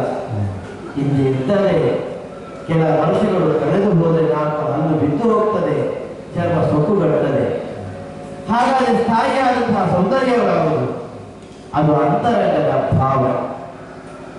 ಹೆಣ್ಣಿನ ಮನದಂಡದಲ್ಲಿ ಗಂಡನ ಕುರಿತಾಗಿರುವಂತಹ ಭಾವ, ಗಂಡನ ಅಂತರಂಗದಲ್ಲಿ ಹೆಂಡತಿಯ ಕುರಿತಾಗಿರುವಂತಹ ಪ್ರೇಮ, ಇದು ನಿಜಾರ್ಥದಲ್ಲಿ ಸೌಂದರ್ಯವನ್ನು ಹೊಂದಿರಬೇಕಾಗ್ತದೆ. ನಮ್ಮ ಮಂದಿಗಳ ಕೂಡ ಒಂದಾಗಿ ಬಾಳುವ ಕಾರಣವೆಂದರೆ ನನ್ನವರೆಲ್ಲ ನನ್ನನ್ನು ಪ್ರೀತಿಯಿಂದ ಸತಿ ಶಿರೋಮಣಿ ರಾಣಿ ಪ್ರಭಾವತಿ. ಇದು ಕೇವಲ ಕಂಠಸ್ಥವಾದ ಮಾತಲ್ಲ, ಧ್ವನಿಯಲ್ಲ. ಹೃದಯದಿಂದ ನನ್ನನ್ನು ಹಾಡಿ ಹೊಗಳುವವರಿದ್ದಾರೆ. ಮಾತಿನಲ್ಲಿ ಮಾಧುರ್ಯ, ನಡತೆಯಲ್ಲಿ ಸಹನೆ, ಭಾವದಲ್ಲಿ ಲಜ್ಜೆ. ಇದು ಹೆಣ್ಣಿಗೆ ಬೇಕಾದ ಸಹಜವಾದ ಗುಣಗಳು, ಸಂಸ್ಕಾರಗಳು. ಅವೆಲ್ಲವನ್ನ ಮೀರಿ ಒಂದು ದಿನವೂ ಒಂದು ಕ್ಷಣವನ್ನು ವ್ಯವಹರಿಸಿದ್ದಿಲ್ಲ ಅಂತ ಸಂಸ್ಕಾರವನ್ನು ಹೊಂದಿದ ಹೆಣ್ಣು ನಾನಲ್ಲ. ಸತಿ ಶಿರೋಮಣಿ ರಾಣಿ ಪ್ರಭಾವತಿ ಆ ಮಟ್ಟಕ್ಕೆ ನಾನು ಏರಿದ್ದೇನೆ. ಮದುವೆಯಾಗಿ ಕೆಲ ವರ್ಷಗಳು ಕಳೆದು ಹೋಗಿದೆ. ಶ್ರೀ ಸಹಜವಾದಂತಹ ನನ್ನ ಪ್ರಾಯ ಆದರೂ ಈ ಸಮಯದಲ್ಲಿ ನನ್ನೆಲ್ಲರೂ ಅಷ್ಟು ಪ್ರೀತಿಯಿಂದ ಅನ್ಯೋನ್ಯ ಭಾವನೆಯಿಂದ ಹಾಡಿ ಹೊರಡುವುದಕ್ಕೆ ಮುಂದಾಗುತ್ತಿದ್ದಾರಲ್ಲ, ನಾನು ಊಹಿಸುವುದು ಹೀಗೆ. ಅದೆಷ್ಟೋ ಪತಿವ್ರತ ಹೆಣ್ಣು ಮಕ್ಕಳು ನಮ್ಮ ಈ ಪ್ರಪಂಚದಲ್ಲಿ ಆಗಿ ಹೋದವರಿದ್ದಾರೆ. ಅವರ ಬದುಕಲು ನಮಗೆ ಆದರ್ಶ. ನಾನು ಅಂತಲ್ಲ, ನನ್ನಂತೆಯೇ ಸಂಸ್ಕಾರದ ಬೇರೆಯೊಳಗೆ ಬದುಕಬೇಕೆನ್ನುವ ಹಾಗೆ ಹಂಬಲವನ್ನು ಇರಿಸಿಕೊಂಡ ಪ್ರತಿಯೊಬ್ಬ ಹೆಣ್ಣು ಮಕ್ಕಳಿಗೂ ಪತಿವ್ರತೆಯರು ತಾನು ಬದುಕಿ ತೋರಿಸಿದ ರೀತಿ ನೀತಿಗಳು ಆದರ್ಶವಾಗಿ ಒದಗಿ ಬರಬೇಕು. ಒಂದು ಕಾಲಕ್ಕೆ 3 ಮೂರ್ತಿಗಳನ್ನಾದರೂ ತೊಟ್ಟಿನ ಮಗುವನ್ನಾಗಿಸಿದ ಸತಿ ಅನಸೂಯಾದೇವಿ ಏನು ಹೇಳಿದೆ? ಸತ್ಯಶೀಲವನ್ನು ಪರೀಕ್ಷಿಸುವುದಕ್ಕಾಗಿ ತನ್ನ ಸತಿಗಳ ಮಾತನ್ನು ಆಲಿಸಿ ಬಂದ 3 ಮೂರ್ತಿಗಳನ್ನಾದರೂ ತೊಟ್ಟಿನ ಮಗುವನ್ನಾಗಿಸಿ ಜೋಗುಲಪಾಡಿಸಿ ತನ್ನ ಸ್ತನ್ಯಪಾನವನ್ನು ಮಾಡುವುದಕ್ಕೆ ಒಬ್ಬಳಾಗಿ ಹೆಣ್ಣು ಮಗಳಿಂದ ಕೂಡುತ್ತದೆ ಅಂತ ಅಲ್ಲಿ ಆಶಿಸಿದ ತಪೋಬಲ ಎಷ್ಟು ಎತ್ತರದ್ದು, ಬದುಕಿನವಳಿ ಅವರು ಸಿದ್ಧಿಸಿದಂತಹ ಪಾತಿವ್ರತ್ಯದ ಬಲ ಎಷ್ಟು ಎತ್ತರದ್ದು ಅನ್ನೋದನ್ನು ಯೋಚನೆ ಮಾಡಬೇಕಾಗ್ತದೆ. ಅಳಿಯುವ ಸ್ಥಿತಿಯಲ್ಲಿರುವ ತನ್ನ ಗಂಡನ ಪ್ರಾಣವನ್ನು ಉಳಿಸುವುದಕ್ಕೆ ಬೇಕಾಗಿ ಸೂರ್ಯನ ಗತಿಯನ್ನಾದರೂ ತಡೆದು ನಿಲ್ಲಿಸಬಹುದಾದಂತಹ ಯೋಗ್ಯತೆಯನ್ನು ಹೊಂದಿದ್ದ ಸತಿ ಸುಮತೀ ದೇವಿ ಏನು ಎತ್ತರದ ಬದುಕರು. ಅಳಿದ ತನ್ನ ಗಂಡನ ಪ್ರಾಣವನ್ನು ಉಳಿಸುವುದಕ್ಕೆ ಬೇಕಾಗಿ ಯಮನನ್ನಾದರೂ ಬೆಂಬಿಡದೆ ಕಾಣದ ಸತಿ ಸಾವಿತ್ರಿ. ಇದು ನಿಜ ಅರ್ಥದಲ್ಲಿ ಸತಿ ಶಿರೋಮಣಿಗಳಾಗಿ ಇರಬೇಕಾದಂತಹ ಗುಣಗಳು. ಅವೆಲ್ಲವನ್ನು ನಾನು ಹೊಂದಿ ಬದುಕಲಿ ಅನ್ನೋ ನಿಲುಮೆಯಿಂದಲೇ ನನ್ನನ್ನು ಹಾಡಿ ಬರುವುದು ಸತಿ ಶಿರೋಮಣಿ ರಾಣಿ ಪ್ರಭಾವತಿ. ಇಲ್ಲಿ ಅಲಂಕಾರಿಕವಾಗಿ ನಾನು ಆಡುವುದಲ್ಲ. ಯಾರನ್ನು ಉಲ್ಲೇಖಿಸಿದ್ದೇನೋ ಅವರಷ್ಟು ಎತ್ತರದ ಉತ್ತಮಿಕೆಯನ್ನು ನಾನು ಹೊಂದುತ್ತೇನೆ ಅನ್ನುವಂತಹ ಭರವಸೆಯಿಂದಲೂ ಅಹಮಿಕೆಯಿಂದಲೂ ನಾನು ಆಡುತ್ತಿರುವುದಲ್ಲ. ಪ್ರಯತ್ನ ನಿರಂತರವಾಗಿ ಸಾಗಿದೆ. ಉದ್ಯೋಗ ಪುರುಷ ಲಕ್ಷಣ, ಜ್ಞಾನಿಗಳಾಗಿದ ಮಾತು. ಉದ್ಯೋಗ ಮಾಡುವ ವ್ಯವಹಾರಿಕವಾದ ಕೆಲಸ ಅಲ್ಲ, ಅದು ಪ್ರಯತ್ನ. ಪುರುಷ ಎಂಬುದಕ್ಕೆ ಕೇವಲ ಗಂಡು ಹೆಣ್ಣು ಎಂಬ ಪ್ರಭೇದವನ್ನು ಸಂಕಲ್ಪಿಸಿ ಗಂಡು ಮಕ್ಕಳಿಗೆ ಮಾತ್ರ ಮಾಡಬೇಕಾದ ಕಜ್ಜ. ಹೀಗಲ್ಲ, ಗಂಡು ಹೆಣ್ಣೆನ್ನುವ ಪ್ರಭೇದವನ್ನಿರಿಸದೆ ವ್ಯತ್ಯಾಸ ಭಾವವನ್ನು ಮರೆಗೊಳಿಸಿ ಪುರದಲ್ಲಿ ಹುಟ್ಟಿದ ವ್ರತ ದೇಹವನ್ನೇ ಪುರವಾಗಿ ಪರಿಗಣಿಸಿದಾಗ ಶಕಾರ ಎನ್ನುವಂತಹ ವಿಜಯವನ್ನು ಹೊಂದಿದ ಪ್ರತಿಯೊಬ್ಬ ಜಾತರು ಎಸಗಬೇಕಾದಂತಹ ಪ್ರಯತ್ನ. ಬದುಕಿನಲ್ಲಿ ಯತ್ನವಿದ್ದರೆ ಸಿದ್ಧಿಯನ್ನು ಹೊಂದುವುದಕ್ಕೆ ಬರ್ತದೆ, ಸಾಧನಾಶೀಲ ಬದುಕನ್ನು ಕಳೆಯುವುದಕ್ಕೆ ಸಾಧ್ಯವಾಗ್ತದೆ. ಅಂತಹ ಸಾಧನಾಶೀಲ ಬದುಕನ್ನು ಕಳೆಯುವ ಗಂಡನಿಗೆ ನನ್ಮೆಯ ಸತಿಯಾಗಿ ಪ್ರಭಾವತಿ ಬದುಕಿನಲ್ಲಿ ಅತಿಯಾದ ಆನಂದವನ್ನು ಹೊಂದಿದವಳಿದ್ದಾಳೆ, ಅತಿಶಯದ ಕ್ಷಣಗಳನ್ನು ಕಳೆದವಳಿದ್ದಾಳೆ. ಎಂದಿನಂತಲ್ಲ, ಇಲ್ಲಿ ಬಹಳ ವಿಶೇಷವೇ ಸರಿ, ಬಹಳ ಭಿನ್ನವೇ ಸರಿ. ಆದ್ದರಿಂದ ನನ್ನನ್ನು ಈ ಬಗೆಯಲ್ಲಿ ನಾನು ಸ್ವೀಕರಿಸಿಕೊಳ್ಳಬೇಕಾದಂತಹ ಪ್ರಕರಣವನ್ನು ಬಂದುದಾಗಿ ಹಸಿರು ಸೀರೆ, ಅದಕ್ಕೊಪ್ಪುವ ಕೆಂಪು ಬಣ್ಣದ ಕುಪ್ಪಸ, ಕೈಯಲ್ಲಿ ಹಿಡಿದಿರುವ ಬಂಗಾರದ ಹರಿವಾಣ, ಸುತ್ತಲೂ ಬಿಡಿಸಿದ ಪರಿಮಳದ ದ್ರವ್ಯಗಳು, ಮಲ್ಲಗೆ, ಜಾಗಿ, ಸಂಪಿಗೆ, ಕರ್ಪೂರವೇ ಇತ್ಯಾದಿ. ಮಧ್ಯದಲ್ಲಿ ಇದ್ದಂತಹ ಅರಳಿದ ಕೆಂಪು ದಾಸವಾಳದ ಪುಷ್ಪ. ಇದನ್ನು ನೋಡಿದಾಗ ನನ್ನ ಅರಸನ ಮನದಿಂಗಿತ ಏನೆನ್ನುವುದನ್ನು ಸ್ಪಷ್ಟವಾಗಿ ಅರ್ಥ ಮಾಡಿಕೊಳ್ಳುವುದಕ್ಕೆ ಸಾಧ್ಯವಿತ್ತು. ಋತುಸ್ನಾತಿಯಾಗಿರುವ ನಾನಿಂದ ಇಂದು ಶುಚಿಭೂತಳಾಗಿದ್ದೇನೆ. ಪತಿಯ ಸಮಾಗಮವನ್ನು ಹೊಂದುವುದಕ್ಕೆ ಇದು ಸುದಿನವೇ ಸರಿ. ಆದ್ದರಿಂದ ಈ ಬಗೆಯಲ್ಲಿ ನನ್ನನ್ನು ನಾನು ಸಿದ್ಧಪಡಿಸಿದ್ದೇನೆ. ಹೊತ್ತು ಮೀರುತ್ತಿದೆ, ನನ್ನವರು ಬರಬೇಕಿತ್ತು, ನಿರೀಕ್ಷೆ ನನ್ನದು. ಅಪ್ಪು ಸಪ್ಪಳ ಬರುವುದು ನನ್ನವರಲ್ಲೇ. ಪ್ರಭು ಪ್ರಭು ಪ್ರಭಾವತಿ ಪದೈಕ್ವಗಳಿಗೆ ಎರಗಿದ್ದೇನೆ, ಹಿಡಿದಂತಿದ್ದೇನೆ. ನಿಮಗಾಗಿ ಹಾಸಿದ ಮಲ್ಲಿಗೆಯಾಯಿತು. ಓಹೋ, ಮುಂದೆ ಬಂದಿದ್ದೇನೆ. ಮೆಲ್ಲಗೆ ಕಾಲದ ಮೇಲೆ ಇರಿಸಿಕೊಂಡು ಈ ಕಡೆಗೆ ಬರಬೇಕು ಪ್ರಭು. ಬಹಳ ವಿಶೇಷತೆ ಉಂಟು ಇವತ್ತಿನ ಸ್ವಾಗತದಲ್ಲಿ. ನಿಮಗಾಗಿ ಇರಿಸಿದಂತಹ ಸಿಂಹಾಸನ ಇದು ಒಂದು ರೀತಿಯ ಪಂದಾಯ. ಮರದಿಂದ ಮಾಡಿದ್ದು ಅಂತ ಭಾವಿಸಬೇಕು. ನನ್ನ ಹೃದಯದಿಂದ ಇದು ಅನಾವರಣಗೊಂಡಿದೆ ಅಂತ ಸ್ವೀಕರಿಸಬೇಕು. ಅಂತೂ ನಿನ್ನ ಹೃದಯ ಸಿಂಹಾಸನದಲ್ಲಿ ನನಗೊಂದು ಸ್ಥಾನ ಕೊಟ್ಟಿದ್ದೆ ಎನ್ನುವುದು ಸ್ಪಷ್ಟ. ಆದಿಯಲ್ಲಿ ಶ್ರೀಹರಿ ನನಗೆ ಒಬ್ಬಳಿಗೆ ಸ್ಥಾನ ಕೊಟ್ಟಿದ್ದೆ. ಹೆಣ್ಣು ಮಕ್ಕಳಿಗೆ ಬೇಕಾದ ಅದೇ ಕರ್ತವ್ಯ. ಆದಿಯಲ್ಲಿ ಶ್ರೀಹರಿ ಲಕ್ಷ್ಮಿಗೆ ಏನು ಬೇಕು ಅಂತ ಕೇಳಿದಾಗ ನಿಮ್ಮ ಹೃದಯ ಮಂದಿರದಲ್ಲಿ ನನಗೊಂದು ನೆಲೆಬೇಕು ಅಂತ ಕೇಳಿಕೊಂಡಂತೆ. ನಿಜ. ಹಾಗಾದ್ರೆ ಹೆಣ್ಣವಳು ಪತಿಯಾದವನು ಆತ್ಮೀಕರಣಿಸಬಾರದು, ಆವರಿಸಬೇಕು ಅನ್ನೋ ಧೋರಣೆಯನ್ನ ನಿಜ ನಿಮ್ಮ ಹೃದಯ ಮಂದಿರದಲ್ಲಿ ನಾನಿದ್ದೇನೆ. ಸತ್ಯ. ನನ್ನ ಹೃದಯ ಮಂದಿರದಲ್ಲಿ ನಿಮ್ಮನ್ನು ಪ್ರತಿಷ್ಠಾಪಿಸಿದ್ದೇನೆ. ಸರಿ. ಆದರೂ ಕಣ್ಣ ಮುಂದೆ ಕಾಣುವ ಬಿಂಬಕ್ಕೆ ಕುಳ್ಳಿರಿಸುವುದಕ್ಕೆ ಬೇಕಾಗಿ ಒಂದು ನೆಲೆಯಷ್ಟೇ. ಸಂತೋಷ. ಕುಳಿತುಕೊಳ್ಳಬೇಕು. ಹಿಡಿದ ಜಲದಿಂದ ನಿಮ್ಮ ಪದಯುಗ್ಮಗಳನ್ನು ತೊಳೆದಿದ್ದೇನೆ. ಹರಿಯುವ ನೀರನ್ನೇ ಮೈಗಳಿಗೆ ಪ್ರೋಕ್ಷಿಸಿಕೊಂಡ ಹಾಗೆ. ಓ ಹೆಣ್ಣಾದವಳಿಗೆ ಇದಕ್ಕಿಂತ ಅತಿಶಯದ ಭಾವ ಸಂತಸ ಮತ್ತೊಂದಿರುವುದಕ್ಕಿಲ್ಲ. ಪ್ರಪಂಚದ ಎಲ್ಲಾ ಗಂಡು ಮಕ್ಕಳಿಗೆ ನನಗೆ ಸಿಕ್ಕಿದ ಹೆಂಡತಿ ಅಂತ ಹೆಂಡತಿ ಸಿಗಲೆಂತಲೇ ದೇವರಲ್ಲಿ ಪ್ರಾರ್ಥಿಸ್ತೇನೆ. ಯಾಕೆ ಇದು? ಎಲ್ಲರಿಗೂ ಇಂಥ ಪೂಜೆ ಮಾಡುವ ಹೆಂಡತಿ ಸಿಗ್ಲಿಕ್ಕಿಲ್ಲ. ವಿಶೇಷವಾಗಿ ಪೂಜೆ ಎಲ್ಲ ಹೆಂಡತಿಯರು ಮಾಡ್ತಾರೆ, ಆದ್ರೆ ಮಾಡುವ ಪೂಜೆಯ ಬಗ್ಗೆ ಬೇರೆ ಬೇರೆ ಇರುತ್ತದೆ. ಒಂದು ಮುಖ ಪೂಜೆ ಅಂತ ಇದೆ, ನಿಜ. ಮತ್ತೊಂದು ಪಾದ ಪೂಜೆ ಅಂತ ಇದೆ. ನೀವು ಎರಡನೆಯದನ್ನು ಮಾಡುವ ಹೆಂಡತಿಯೇ ಪ್ರಪಂಚದಲ್ಲಿ ಪ್ರತಿಯೊಬ್ಬರಿಗೆ ಸಿಗಲಿ ಅಂತ. ಸತ್ಯ. ಲೋಕದಲ್ಲಿ ವ್ಯವಹಾರ ಹೇಗುಂಟಂತ ಗೊತ್ತಿಲ್ಲ. ನಮ್ಮ ಊರಿನಲ್ಲಂತೂ ಎಲ್ಲರೂ ಹೀಗೆ ಇದ್ದಾರೆ. ಖಂಡಿತ. ಎಲ್ಲರೂ ಏಕಪತ್ನಿ ವ್ರತಸ್ಥರಾಗಿದ್ದಾರೆ. ತುಳಸಿ ಗಿಡವಿಲ್ಲದ ಅಂಗಳವಿಲ್ಲ, ಇಲ್ಲ. ಏಕಾದಶಿ ವ್ರತವನ್ನು ಆಚರಿಸದೆ ಇರುವವರಿಲ್ಲ. ಇಲ್ಲ. ಅಂತಹ ಕಟುವಾದ ಧೋರಣೆಯಿಂದಲೇ ಅದು ತಮಗೆ ಅನುಷ್ಠಾನವಾಗಿ ಸ್ವೀಕರಿಸಿ ಬದುಕು ಕಟ್ಟಿಕೊಂಡವರೇ ನಮ್ಮವರಿದ್ದಾರೆ. ಎರಡು ಮನೆಯಲ್ಲಿ ಆಶ್ರಯ ಪಡೆದವರಿಲ್ಲ ಅಲ್ವೇ? ಪ್ರಭು ಆಶೀರ್ವದಿಸಬೇಕು. ಇಲ್ಲ. ಗಂಡನಂತವ ಹೆಂಡತಿಗೆ ಎಂತ ಆಶೀರ್ವಾದ ಮಾಡುವುದು? ಇದು ಒಳ್ಳೆ ಕಥೆ ಆಯ್ತಲ್ಲ. ಅದನ್ನು ನಾನು ಹೇಳಿಕೊಟ್ಟಾಗಬೇಕಲ್ವೇ? ಅದು ಏನು ಆಶೀರ್ವದಿಸುವುದು? ಸುಂದರವತಿವ ನನಗೆ ಸಾಮರ್ಥ್ಯ ಇಲ್ಲ ಅಂತ ಹೇಳಿದ ಹಾಗಾಗಿ ಹಾಗಲ್ಲ. ಒಂದು 10 ಮಕ್ಕಳಿಗೆ ತೊಟ್ಟಿಲು ಕಟ್ಟುವ ಯೋಗ ಬರ್ತೀನಿ ಅಂತ ಆಶೀರ್ವಾದ ಮಾಡಬಹುದು. ಬರುವುದಿದ್ರೆ ಭರಿಸುವ, ಇನ್ನೂ ನನಗೆ ಉಂಟಲ್ಲ ಸಾಮರ್ಥ್ಯ. ಅದು ದೇವರಿಂದ ದತ್ತಾಗಬೇಕು ಅಂತ ಆಡುವ ನೀವು. ಖಂಡಿತ. ಇಲ್ಲ, ದೀರ್ಘ ಸುಮಂಗಲಿಗೂ ಅಂತ ಆಶೀರ್ವಾದ ಮಾಡಿ. ನನ್ನ ಆಯಸ್ಸು ಹೆಚ್ಚಾಗಿಂತ ನಾನೇ ಹೇಳಿಕೊಂಡ ಹಾಗಾಗಿ ಇದು ಒಳ್ಳೆ ವಿಪರೀತ ಆಯ್ತಲ್ಲ ಪ್ರಭು. ಹಾಗಾದ್ರೆ ಆಶೀರ್ವದಿಸುವ ಕ್ರಮವೇನಿದೆ? ಆಶೀರ್ವಾದ ಹೆಂಡತಿಗೆ ಗಂಡ ಮಾಡುವ ಹಾಗಿಲ್ಲ. ಯಾಕಂದ್ರೆ ಅರ್ಧಾಂಗಿ ಅಂತ ಹೇಳಲ್ಪಡುವುದು. ಆದ್ದರಿಂದಲೇ ಉಭಯ ಕೋಳುಗಳಿಂದ ಹಿಡಿದೆತ್ತಿನಿಂದಲೂ ಆಲಂಗಿಸಿಕೊಂಡಿದ್ದೇನೆ. ನಿನಗೆ ನಾಕುರುವ ಬಿಸಿಯ ಪೂಜೆಯೇ ನಿಜವಾದ ಆಶೀರ್ವಾದ. ಓಹೋ, ಒಂದು ವ್ಯತ್ಯಾಸವೇ ಮನಸ್ಸಿದೆ. ಏನು? ನನ್ನ ಅಂತಃಪುರವನ್ನು ಸೇರುವುದು ನೀವು ಹೊಸತಲ್ಲ. ಅಲ್ಲ. ನಿಮ್ಮ ಪಾದಗಳನ್ನು ತೊಳೆಯುವುದು ಇದು ನಿತ್ಯ ನೂತನವಾದದ್ದಲ್ಲ. ಅಲ್ಲ. ಎಂದು ನಿತ್ಯವೂ ನಾನು ಎಸಗುವ ಕರ್ತವ್ಯವೇ ಸರಿ. ಈ ಹಿಂದೆ ನಾನು ಕೇಳದೆ ನನ್ನನ್ನು ಒಳ್ಳೆಯದಾಗಿ ಅಂತ ಆಶೀರ್ವದಿಸ್ತೇನೆ. ನಿಜ. ಆದಷ್ಟು ಬೇಗ ತೊಟ್ಟಿರುವ ಯೋಗ ಬರ್ತೀನಿ ಅಂತ ನೀವು ಆಡಿದ್ದು ನಿಜ. ಈ ಸಲ ಹಾಗಲ್ಲ. ಅಡಿಗಡಿಗೂ ವಿರೋಧವಾಗಿ ನಗು ನಗುತ್ತಲೇ ನಿಮ್ಮದಂತಹ ಸ್ಪಂದನೆಯನ್ನು ಮುದ್ರಿಸ್ತೀರಿ. ಈಗ ಸರಿಯಾಗಿ ಗಮನಿಸಿದೆ. ಏನೇ? ನೀವು ಆಡುವ ನುಡಿಯಲ್ಲಿ ಮಾತ್ರ ವ್ಯತ್ಯಾಸ ಅಲ್ಲ, ಮತ್ತೆ ನಿಮ್ಮ ನಡೆಯಲ್ಲಿ ವ್ಯತ್ಯಾಸ ಉಂಟು. ಏನು? ಯಾವಲ್ಲಿಗೆ ಪ್ರಯಾಣ? ಆವಲ್ಲಿಗೆ ಪಯಣವಯ್ಯ ಪ್ರಾಣದ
ಆ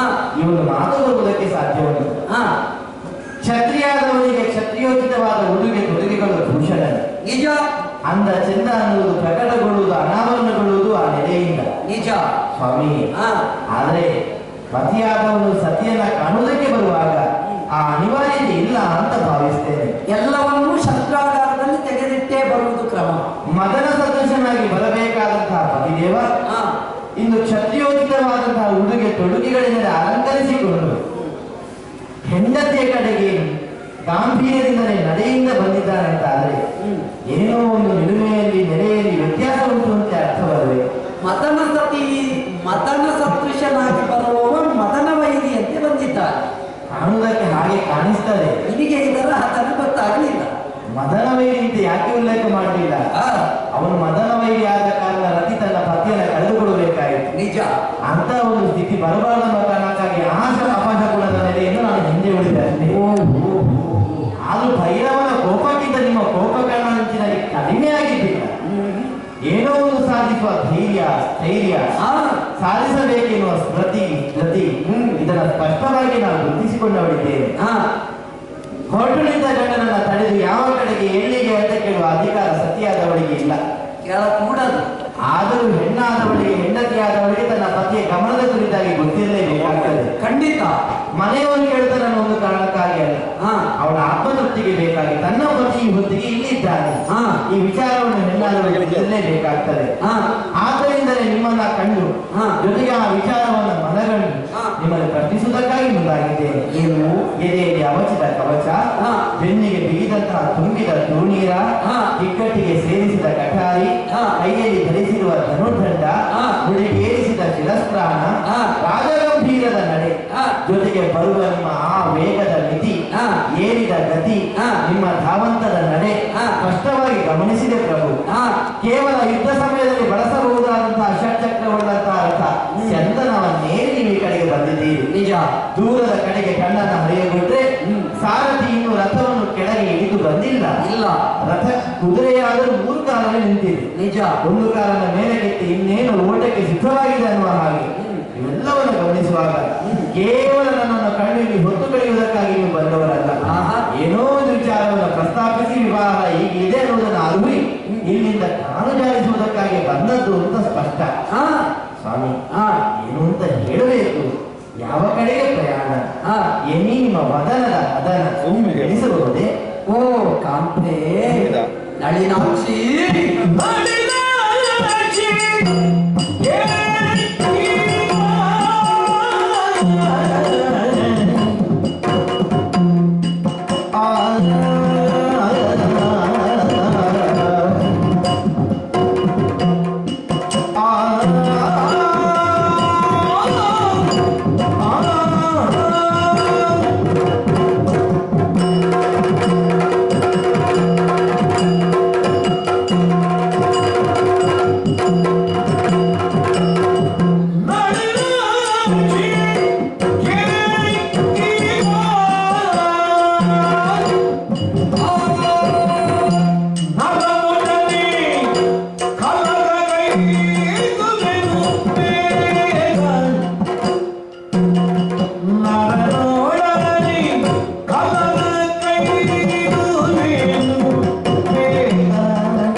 ಯಾವತ್ತು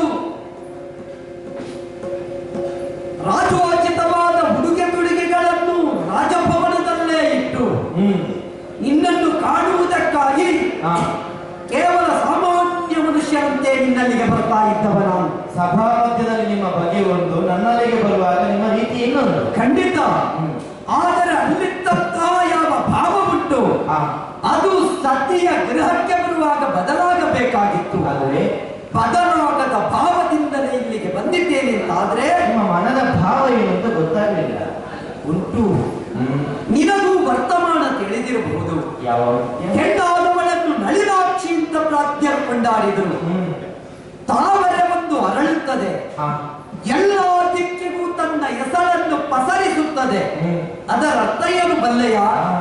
ವಿಶ್ವಗಮ್ಯವಾದ ಯೋಚನೆ ಉಂಟು ಅಂತ ಅರ್ಥ. ಸರಿ.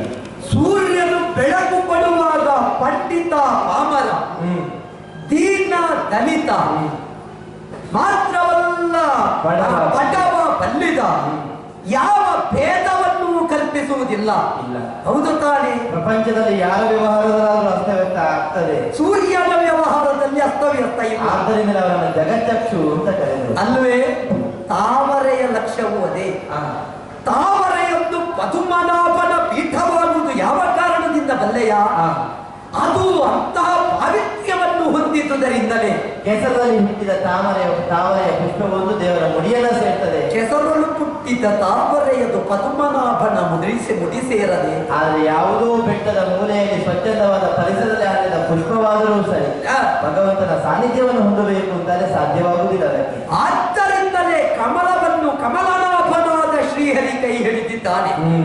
ಅಂತಹ ಕಮಲದ ಹೆಸರಿನಂತಹ ಕಣ್ಣುಳ್ಳವಳಾದ ಕಾರಣವೇ ಹೆಣ್ಣನ್ನು ಕಮಲಾಕ್ಷಿ, ಕಮಲಮುಖಿ, ನಳಿನಾಕ್ಷಿ ಅಂತ ಪ್ರಾಜ್ಞರು ಕೊಂಡಾಡಿದರು. ಕಮಲವಾದರೂ ಅಷ್ಟೇ ತನ್ನ ವಿಕಸನವನ್ನು ಪ್ರಪಂಚದಲ್ಲಿ ಕಾಣಿಸುವುದಕ್ಕೆ ಕಮಲ ಮಿತ್ರನಾದ ಬಾಲಭಾಸ್ಕರನ ಅಂಶಗಳ ನಿರೀಕ್ಷೆಯಲ್ಲೇ ಇರ್ತದೆ. ಅಂತಹ ಸೂರ್ಯ ನಿರೀಕ್ಷೆಯಲ್ಲಿರುವ ತಾವರೆಯಂತೆ ನನ್ನ ಪ್ರತೀಕ್ಷೆಯಲ್ಲಿದ್ದವಳು ನೀನು ಎನ್ನುವುದನ್ನು ನಾನು ಬಲ್ಲೆ. ಈ ಪುಷ್ಪವಾದರೂ ಈಗ ಅರಳಿ ನಿಂತದ್ದು ನನ್ನ ಬಾಳಿನ ಭಾಗ್ಯೋದಯ ಬಾಲಭಾಸ್ಕರನಾದಂತಹ ನಿಮ್ಮ ಆಗಮನದಿಂದ. ಆದರೆ ಈ ವೇಳೆಯಲ್ಲಿ ನಿನ್ನಲ್ಲಿಗೆ ಬರುವಾಗ ನಾನು ಯಾಕೆ ಈ ಸ್ಥಿತಿಯಿಂದ ಬಂದೆ? ಕಾರಣ ಉಂಟು. ಏನು? ವರ್ತಮಾನ ನಿನಗೆ ವೇದ್ಯವೋ ಇಲ್ಲವೋ ನಾನಲ್ಲಿಯೇ. ಏನು ಪ್ರಭು? ಪಾಂಡವರ ಯಜ್ಞಾಶ್ವ ನಮ್ಮ ಬಳಿಗೆ ಬಂದಿದೆ. ಹೆಣ್ಣು ಮಕ್ಕಳು ಒಬ್ಬರನ ಬಾಯಿ ಇನ್ನೊಬ್ಬರ ಕಿವಿ ಕಚ್ಚುವುದನ್ನು ನೋಡಿದೆ ನಾನು. ಹೌದೇ? ಸ್ವಚ್ಛತರ ಧವಳಾಂಗ ದತಿ ಮನೋಹರ ಪೀತ ಪುಚ್ಚದ ಸುಗಮನ ದೊಡ್ಡೆಯ ಕಿವಿಯೊಡೆಸವ ನೀಲಚ್ಚವೆಯ ಕೋಮಲ ಪುರಗ. ನಮ್ಮ ಕುಲವನ್ನು ಸೇರಿದಾಗ ಚಾಲಕರು ಬಂದು ತಿಳಿಸಿದರು ನಮ್ಮಪ್ಪಯ್ಯನಿಗೆ. ಹಣೆಯ ಒಕ್ಕಣೆಯನ್ನು ತಂದಿಟ್ಟರು. ವಾಚಿಸಿದ ನಮ್ಮಪ್ಪಯ್ಯ ಇದು ಹಸ್ತಿನಾಪುರದ ಧರ್ಮರಾಯನು ಕೈಗೊಂಡ ಅಶ್ವಮೇಧದ ಯಜ್ಞಾಶ್ವವೆನ್ನುವುದನ್ನು ಅರ್ಥ ಮಾಡಿಕೊಂಡರು. ಹಾಗಿದ್ರೆ ಪಾಂಡವರ ಕೂಡ ನಮಗೆ ದ್ವೇಷ ಅಲ್ಲ. ನಮಗೆ ಬೇಕಾದದ್ದು ಕೇವಲ ನಾವು ಆರಾಧಿಸುವಂತಹ ಶ್ರೀಕೃಷ್ಣ ಸ್ವಾಮಿ ಪಾಂಡವರಿಗೆ ಸೀಮಿತನಾಗಿ ಹೋದರೆ ನಾವು ಆರಾಧಿಸ್ತಾ ಇದ್ದೇವಲ್ಲ. ಹಲವು ವರ್ಷಗಳ ಮನೆಯಲ್ಲಿ ಅವರ ಕಾಲದಲ್ಲಿ ಅವರ ಮನೆಯಲ್ಲಿ ಬಿಡಾರ ಮಾಡಲಿಕ್ಕೆ ಆಗುವ ದೇವರಿಗೆ ಒಂದು ಕಳಿಗೆಗಾದರೂ ನಮ್ಮ ಮನೆಯಲ್ಲಿ ಬಂದು ಕಾಣಿಸಿಕೊಳ್ಳಬಹುದಲ್ಲ. ದೇವದೇವ ತನ್ನನ್ನು ತಾನು ಸಂಕುಚಿತಗೊಳಿಸಿದ್ದಾನೆ ಎನ್ನುವ ನೆಲೆಯಿಂದಲೇ ಮಾಡುವುದು ಅಲ್ವೇ?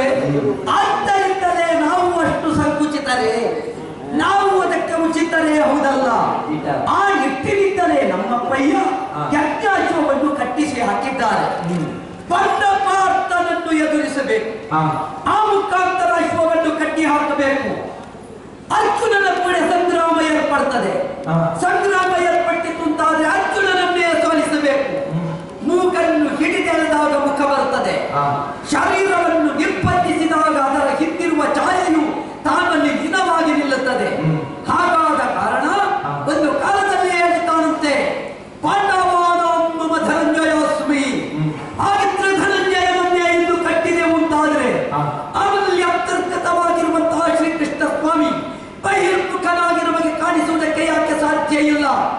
ಈ ಪಾವನ ಒಳಗೆ ಇರುವುದು ತೆಂಗಿನಕಾಯಿಯ ಸಿಪ್ಪೆ ತೆಗೆದು ಕಾಯಿಯನ್ನು ಒಡೆದಾಗ ಒಳಗಿದ್ದ ತಿರುಳು ಬರುವುದು. ನಾವು ಸಿಪ್ಪೆಯೇ ತೆಗೆಯದೆ ಹಣ್ಣುಕಾಯಿ ಮಾಡ್ಲಿಕ್ಕೆ ಆಗ್ತದ? ಇಲ್ಲವಲ್ಲ. ಆದ್ದರಿಂದ ಈ ಸಲ ಸಿಪ್ಪೆ ತೆಗೆಯುವ ಹಣ್ಣುಕಾಯಿ ಮಾಡುವುದಿದ್ರೆ ಈ ಕ್ಷೇತ್ರದಲ್ಲಿ ಮಾಡುವ. ಹಣ್ಣುಕಾಯಿ ಮಾಡಬೇಕು ಅಂತ ತೆಂಗಿನಕಾಯಿ ಆಗಬೇಕಂತೆ. ಯಾಕೆ ಅದು ಇನ್ನೊಂದು ಎಂಜಲ್ ಅಲ್ಲಲ್ಲ. ಆದ್ದರಿಂದಲೇ ಪರ್ತನೆನ್ನುವ ವೃತ್ತಿ ಜಾತ ಅವ ಈ ಸಲ ಇಲ್ಲಿ ಹಣ್ಣುಕಾಯಿ ಆಗಬೇಕು. ಈ ಸಲ ಅಡುಗೆ ಮನೆಗೆ ಬಂದದ್ದು ಹೆಚ್ಚಾಯಿತು. ಆದ್ದರಿಂದಲೇ ಅನ್ನ ಬ್ರಹ್ಮನ ಸಹಕಾರ ಇಲ್ಲಿ ಆಗಬೇಕು ಎನ್ನುವುದಕ್ಕಾಗಿ ಈ ಯೋಜನೆಯನ್ನು ರೂಪಿಸಿದ್ದೇನೆ. ಹಾಗಾಗಿ ಪಾಂಡವರ ಯಜ್ಞಾಶ್ವವನ್ನು ಕಟ್ಟಿದ್ದಾರೆ. ಕಟ್ಟಿದ ಕಾಲದಲ್ಲಿ ಅರ್ಜುನನಂತಹ ತ್ರೈಲೋಕ್ಯ ವಿಜಯಿಯಲ್ಲಿ ಕಾದಾಡುವ ಭಟ ಯಾರು ಅದು ಇದ್ರೆ ನಾನು ಅಂತ ನಿರ್ಣಯ ಮಾಡಿದ್ದಾರೆ. ಹಾಗಾಗಿ ನನಗೆ ನಾಳೆ ಸಂಘಟಿಸುವುದು ಪಾರ್ಥನೊಂದಿಗೆ ಯುದ್ಧ. ಸಮರ ಕಳವಳ ಬಂಡೆಯ ಅಲ್ಲವೇ? ಕಳವಳಿಸಬೇಡ ಮನದಿ. ಹೇಗಾದೀತು? ಕುಂತಿಸುತ್ತನಾದ ಪಾರ್ಥಗೆ ಯಾವ ಕಾರಣಕ್ಕೂ ರಣಜೆ ಅಡುಕಲಾರೆ ಪ್ರಾಣವಲ್ಲಭ ಏನೇ ಅವತರಿಸಬೇಕು. ಕಾಂತ ಕೇಳೆನ್ನ ಸೊಲ್ಲ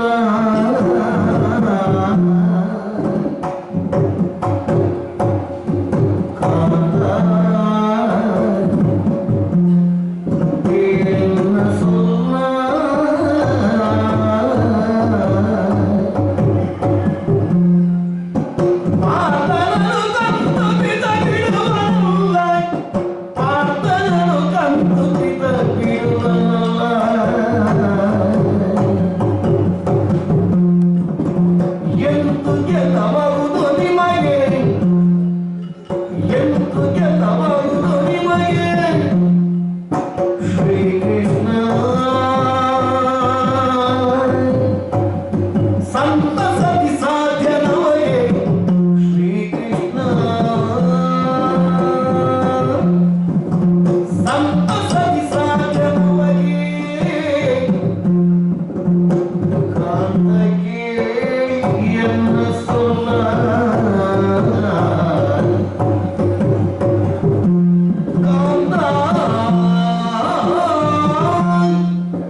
ನಿಮ್ಮನ್ನ ತಡೆದು ನಾನು ನುಡಿಯುವುದಕ್ಕೆ ಮುಂದಾಗುತ್ತಿದ್ದೇನೆ. ತಪ್ಪಿದರೆ ಸನ್ನಿಧಾನದಲ್ಲಿ ಕ್ಷಮೆ ಸಿಗಬೇಕು. ಪ್ರಭು, ವ್ಯಕ್ತಿಯೊಬ್ಬನ ಜೀವನದಲ್ಲಿ 4 ಅವಸ್ಥೆಗಳು ಬಂದು ಹೋಗ್ತದೆ. ಬ್ರಹ್ಮಚರ್ಯ, ಗೃಹಸ್ಥ, ವಾನಪ್ರಸ್ಥ, ಸನ್ಯಾಸ. ನಿಜ. ಈ 4ರಲ್ಲಿ ಬಹು ಮುಖ್ಯವಾದದ್ದು ಗೃಹಸ್ಥಾಶ್ರಮ. ವ್ಯಕ್ತಿಯೊಬ್ಬನ ಜೀವನದಲ್ಲಿ ಇತರರಿಗೆ ಮಾದರಿಯಾಗಿ, ಇತರರಿಗೆ ಆದರ್ಶವಾಗಿ ಬದುಕನ್ನು ಕಟ್ಟಿಕೊಳ್ಳುವುದಕ್ಕೆ, 4 ಮಂದಿಗಳು ನೋಡಿಕೊಳ್ಳುವ ಹಾಗೆ ನಮ್ಮನ್ನು ನಾವು ರೂಪಿಸಿಕೊಳ್ಳುವುದಕ್ಕೆ ಗೃಹಸ್ಥಾಶ್ರಮ ಪೂರಕವಾಗಿ ಒದಗಿ ಬರ್ತದೆ. ನಿಜ. ಮಾತ್ರವಲ್ಲದೆ ಉಳಿದ ಆಶ್ರಮಗಳಿಗೆ ಆಶ್ರಯತಾಣದಲ್ಲೂ ಇರುವುದು ಗೃಹಸ್ಥಾಶ್ರಮಿದ್ದಾರೆ. ನಿಜ. ಸಂಬಂಧಗಳು ಹುಟ್ಟಿಕೊಳ್ಳುವುದು ಗೃಹಸ್ಥಾಶ್ರಮದಲ್ಲಿ ಪ್ರಭು. ಕೇವಲ ರಕ್ತಗತವಾದ ಸಂಬಂಧವನ್ನು ನೆಲೆಯಲ್ಲಿ ಆಳುವುದಕ್ಕೆ ಮುಂದಾಗುವುದಲ್ಲ. ಸಂಬಂಧಗಳು ಹೃದಯದಿಂದಲೂ ಹುಟ್ಟಿಕೊಳ್ಳುವುದಿಲ್ಲ. ನಿಜ. ಪ್ರಪಂಚದಲ್ಲಿ ಅದೆಷ್ಟೋ ಪ್ರಕರಣಗಳು ಸಾಕ್ಷಿಯಾಗಿ ನಿಲ್ತದೆ. ನಮ್ಮ ಇಷ್ಟ ದೇವನಾದ ಶ್ರೀಕೃಷ್ಣನಿಗಾದರೂ ದ್ರೌಪದಿ ಯಾರು ಅಂತ ಕೇಳಿದರೆ ರಕ್ತವನ್ನು ಹಂಚಿಕೊಂಡು ಹುಟ್ಟಿದ ತಂಗಿಯಲ್ಲ.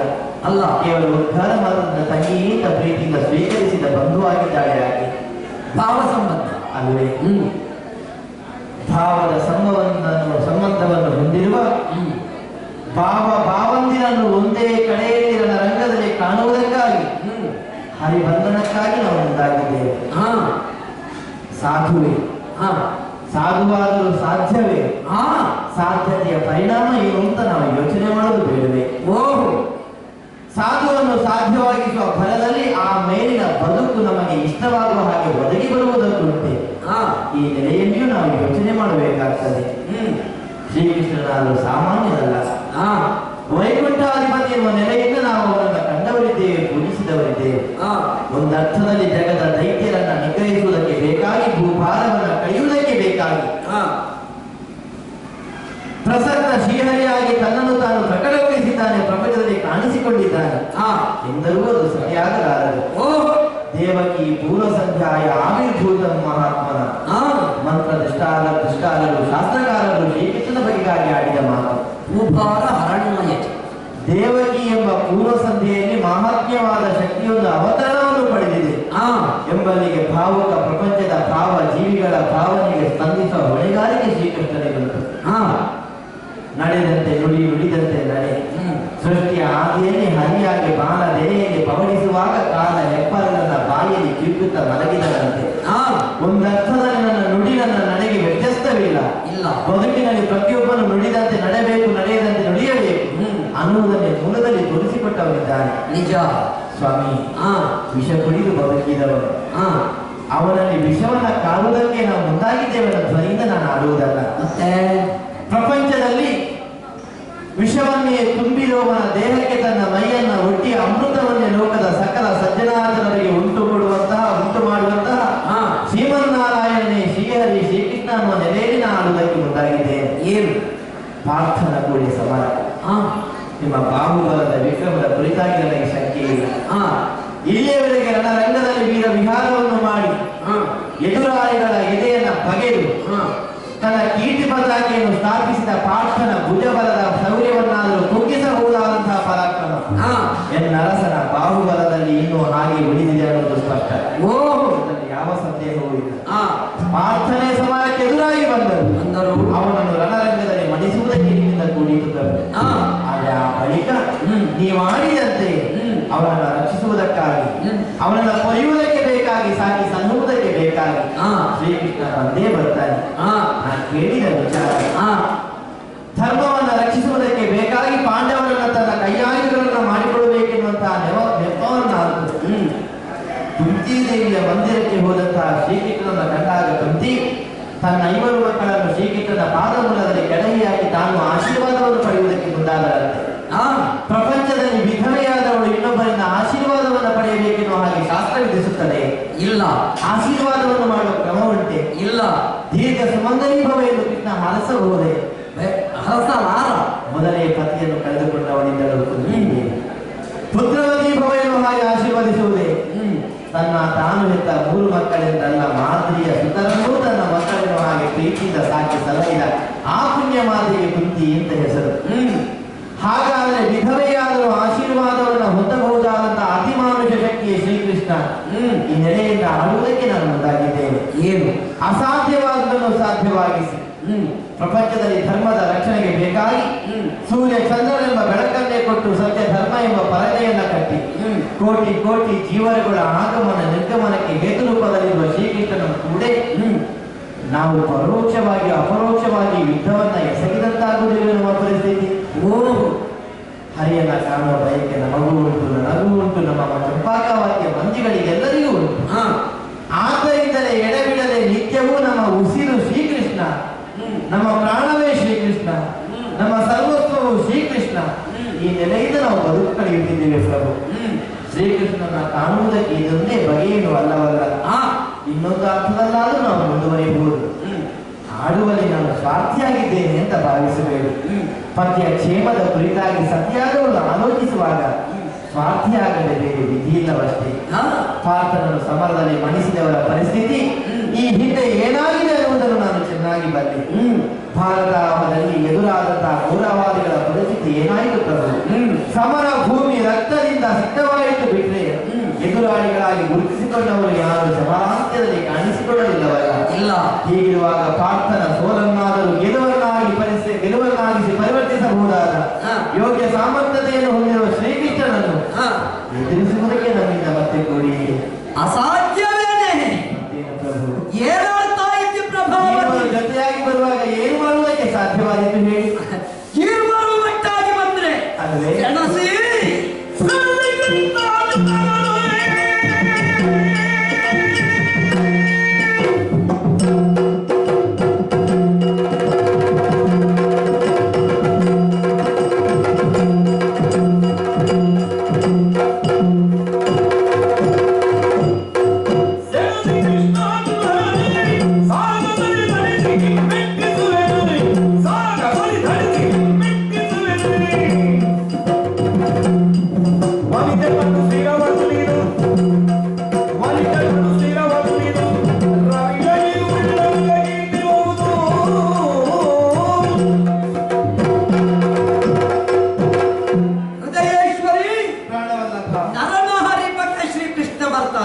ಅವನ ಸಂತಸದೇ ಅವನಿಗೆ ಗೆಲುವು ಅನ್ನೋದು ಶತಸಿದ್ಧ.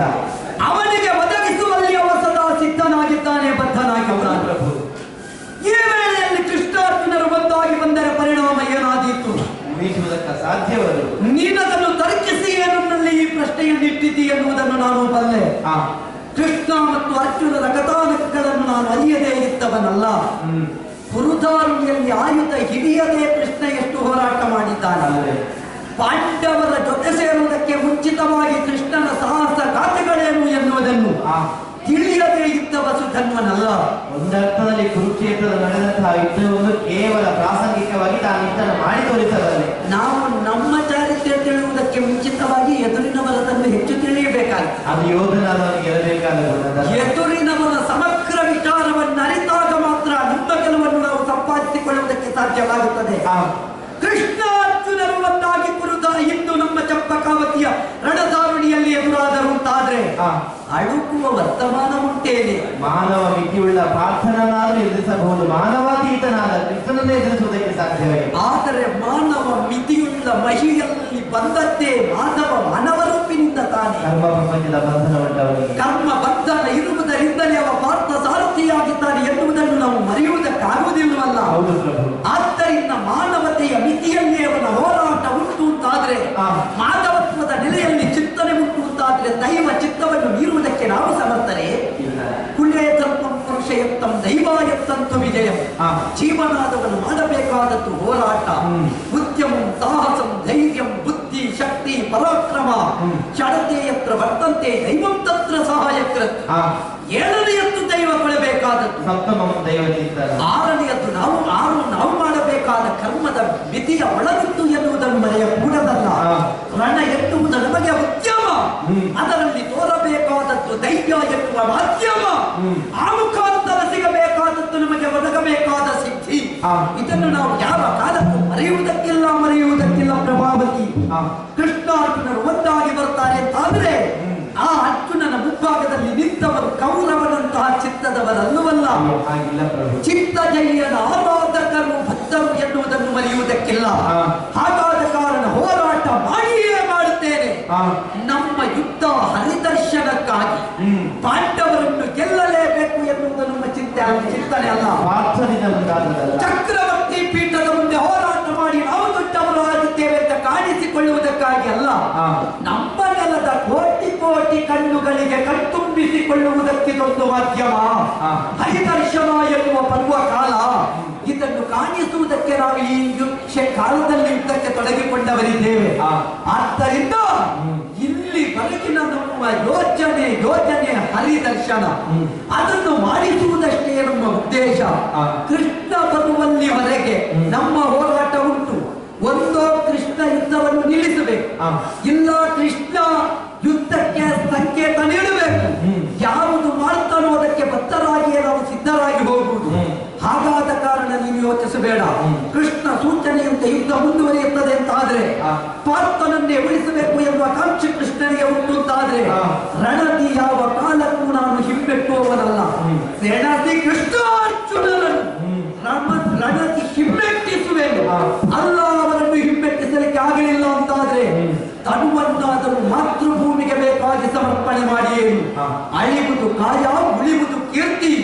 ರವಿ ಶಶಿಗಳುಳ್ಳನಕ ಉಳಿಯುವುದು ಈ ಕೀರ್ತಿ ಮಾತ್ರ ಪ್ರಭಾವತಿ. ನಿನ್ನ ಗಂಡ ಕೀರ್ತಿವಂತನಾಗಿ ಬದುಕುತ್ತಾನೆಯೇ ವಿನಃ ಆಯುಷ್ಮಂತನಾಗಿ ಬದುಕುವುದಕ್ಕೆ ಇಚ್ಛೆಯುಳ್ಳವನಲ್ಲ. ಆಯುಷ್ಯ ಉಳ್ಳನಕ ಕೀರ್ತಿವಂತರಾಗಿ ಬದುಕುವುದೇ ಸುತನ್ವನ ಲಕ್ಷ್ಯ. ಹಾಗಾದ ಕಾರಣ ಯೋಚನೆ ಮಾಡಬೇಡ. ಇಂದು ಅಡಿಯನ್ನು ಮುಂದಿಟ್ಟಿದ್ದೇನೆ, ಹಿಂದಿಡುವ ಪ್ರಶ್ನೆಯೇ ಇಲ್ಲ. ಇಂದು ನಡೆಯಬಹುದಾದ ಸಂಗ್ರಾಮ ಕಣಕ್ಕೆ ಹೊರಡುವುದಕ್ಕೆ ಸಕಲರಿಂದಲೂ ಬೀಳ್ಕೊಟ್ಟು ಬಂದವ ನಾನು. ಬೀಳ್ಕೊಡುವಿಕೆ ಇರುವುದು ಸತಿಯಾದ ನಿನ್ನಿಂದ ಮಾತ್ರ. ಇತಿಯಿಂದ ಕಳುಹಿಸಿಕೊಡೆ ಪ್ರಭು. ಅರ್ಥ ಆಯ್ತು ನನಗೆ. ಇದನ್ನೆಲ್ಲ ಅರಿತೆ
ಎಸಗಬಹುದಾದಂತಹ ಕಾಲಕ್ಕೆ ಕೈ ಹಿಡಿದ ಗಂಡನನ್ನು 4 ಕೋಣೆಯ ಒಳಗೆ ಕಟ್ಟಿ ಹಾಕಿ ಬಾಗಿಲು ಜರೆದು ಪ್ರಾಣವನ್ನು ಉಳಿಸುವ ಭರದಿಂದ ನಾ ಆಡುವುದಕ್ಕೆ ಬಿಡಾಡದಲ್ಲ ಪ್ರಭು.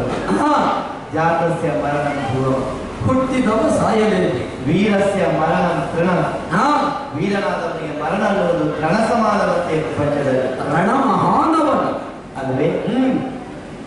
ಒಂದರ್ಥದಲ್ಲಿ ಬದುಕು ನಿತ್ಯ ಯುದ್ಧ ಯಜ್ಞ ಎನ್ನುವ ಹಾಗೆ ಸ್ವೀಕರಿಸಿದವರು ತಾವು. ನಿಜ.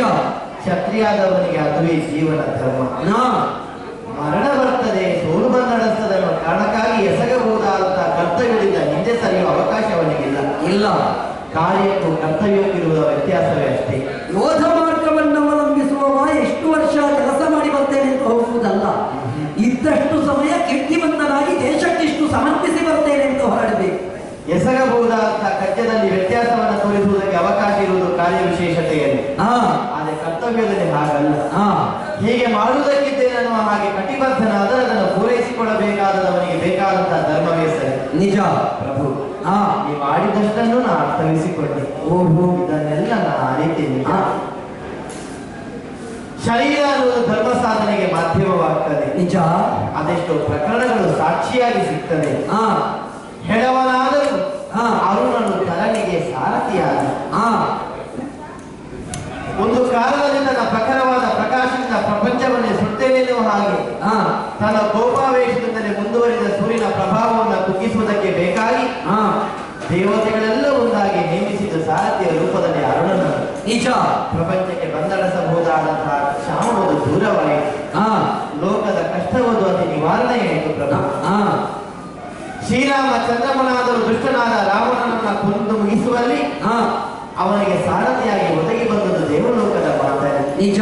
ಇವರೆಲ್ಲರೂ ತನ್ನ ಬದುಕಿನ ಆಚರಣೆಯಿಂದ ಪರೋಪಕಾರಕ್ಕಿಂತ ಹೆಚ್ಚಿನಂತಹ ಧರ್ಮ ಇನ್ನೊಂದಿಲ್ಲ ಅನ್ನೋದನ್ನು ತೋರಿಸಿಕೊಟ್ಟು. ಸತ್ಯ. ಬೆಳೆದು ನಿಂತ ಮರವಾಗಲಿ ಗಿಡವಾಗಲಿ ಹಬ್ಬಿ ಬೆಳೆದಂತಹ ಬಳ್ಳಿಯಾಗಲಿ ಪ್ರಪಂಚದಲ್ಲಿ ತನ್ನಿಂದ ಉಂಟಾದಂತಹ ಹಣ್ಣು ಕಾಯಿಗಳನ್ನು ಫಲ ಪುಷ್ಪಗಳನ್ನು ತನಗೆ ಬೇಕಾಗಿ ಇಟ್ಟುಕೊಳ್ಳುವುದಿಲ್ಲ. ಇಲ್ಲ. ಮಣ್ಣಿನ ರುಚಿ ಅದಕ್ಕಿಲ್ಲ, ನೀರಿನ ಸಿಹಿ ಅದಕ್ಕೆ ಬರಲಿಲ್ಲ. ಇಲ್ಲ. ಆದರೂ ಉಣ್ಣುವವನಿಗೆ ತೃಪ್ತಿಯನ್ನು ಕೊಡುತ್ತದೆ. ನಿಜ. ಇದು ನಿಸ್ವಾರ್ಥದ ಪ್ರತೀಕವಷ್ಟೇ. ಹುಲ್ಲು ತಿಂದ ಗೋವು ಪರರಿಗಾಗಿ ಹಾಲು ಹಿಂಡುತ್ತದೆ. ಅಲ್ಲವೇ? ಪ್ರಪಂಚದ ಸೃಷ್ಟಿಯಲ್ಲಿ ಪ್ರಕೃತಿಯ ಪ್ರತಿಯೊಂದು ಬಗೆಯಲ್ಲಿ ನಾವು ಪರೋಪಕಾರದ ಮರುತ್ತಲೆಯನ್ನು ಗಮನಿಸುವುದಕ್ಕೆ ಸಾಧ್ಯವಿತ್ತು. ನಿಜ. ನನಗಾಗಿ ನಾನು ಬದುಕುವುದಿಲ್ಲ. ಇಲ್ಲ. ತಂದೆ ಆಡಿದ ಮಾತನ್ನ ಈಡೇರಿಸುವುದಕ್ಕೆ ಬೇಕಾಗಿ ತಂದೆಯ ನನಗೆ ವಹಿಸಿಕೊಟ್ಟ ಅನುಜ್ಞೆಯನ್ನು ಪೂರೈಸಿಕೊಳ್ಳುವುದಕ್ಕೆ ಬೇಕಾಗಿ ತಂದೆಗೆ ತಕ್ಕ ಮಗನಾಗಿ ನಿಜ ವ್ಯವಹರಿಸುವುದಕ್ಕಾಗಿ ಮುಂದಾದವನಿದ್ದಾನೆ ಸುಧನ್ವ. ಈ ಬಗೆಯಿಂದ ನೀವು ಮುಂದಾಗಿದ್ದೀರಿ. ತಾನು ಕೈಗೊಂಡ ಕಾಯಕದಲ್ಲಿ ತನ್ನ ಆಸು ಕಳೆದರೂ ಚಿಂತೆ ಇಲ್ಲ. ಇಲ್ಲ. ಈ ಮಣ್ಣಿಗೆ ಬೇಕಾಗಿ ಚಂಪಕಾವತಿಯ ಪ್ರಜೆಗಳಿಗೆ ಬೇಕಾಗಿ ಅವರು ಬಯಸಿದ ಹರಿದರ್ಶನವನ್ನ ಕಾಣಿಸಿಕೊಳ್ಳುವುದಕ್ಕೆ ಬೇಕಾಗಿ ನಿಜ ತನ್ನ ತನವನ್ನು ತೆತ್ತಾನು ನಾನು ಮುಂದಾಗುವುದಕ್ಕಿದ್ದೇನೆ. ಪ್ರಭಾವತಿ ತಡೆಬೇಡ, ನನ್ನನ್ನು ಕಳುಹಿಸಿಕೊಡು. ನಿಜ.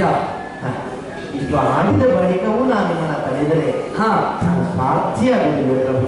ಬಿಡುಗಟ್ಟೆ ನೀವು ನೇರವಾಗಿ ನನ್ನಲ್ಲಿಗೆ ಬರುವುದಕ್ಕೆ ಸಾಧ್ಯವಿಲ್ಲ. ನಿಮ್ಮ ಸಂಸ್ಕಾರ ಏನು ಅಂತ ನನಗೆ ಗೊತ್ತು.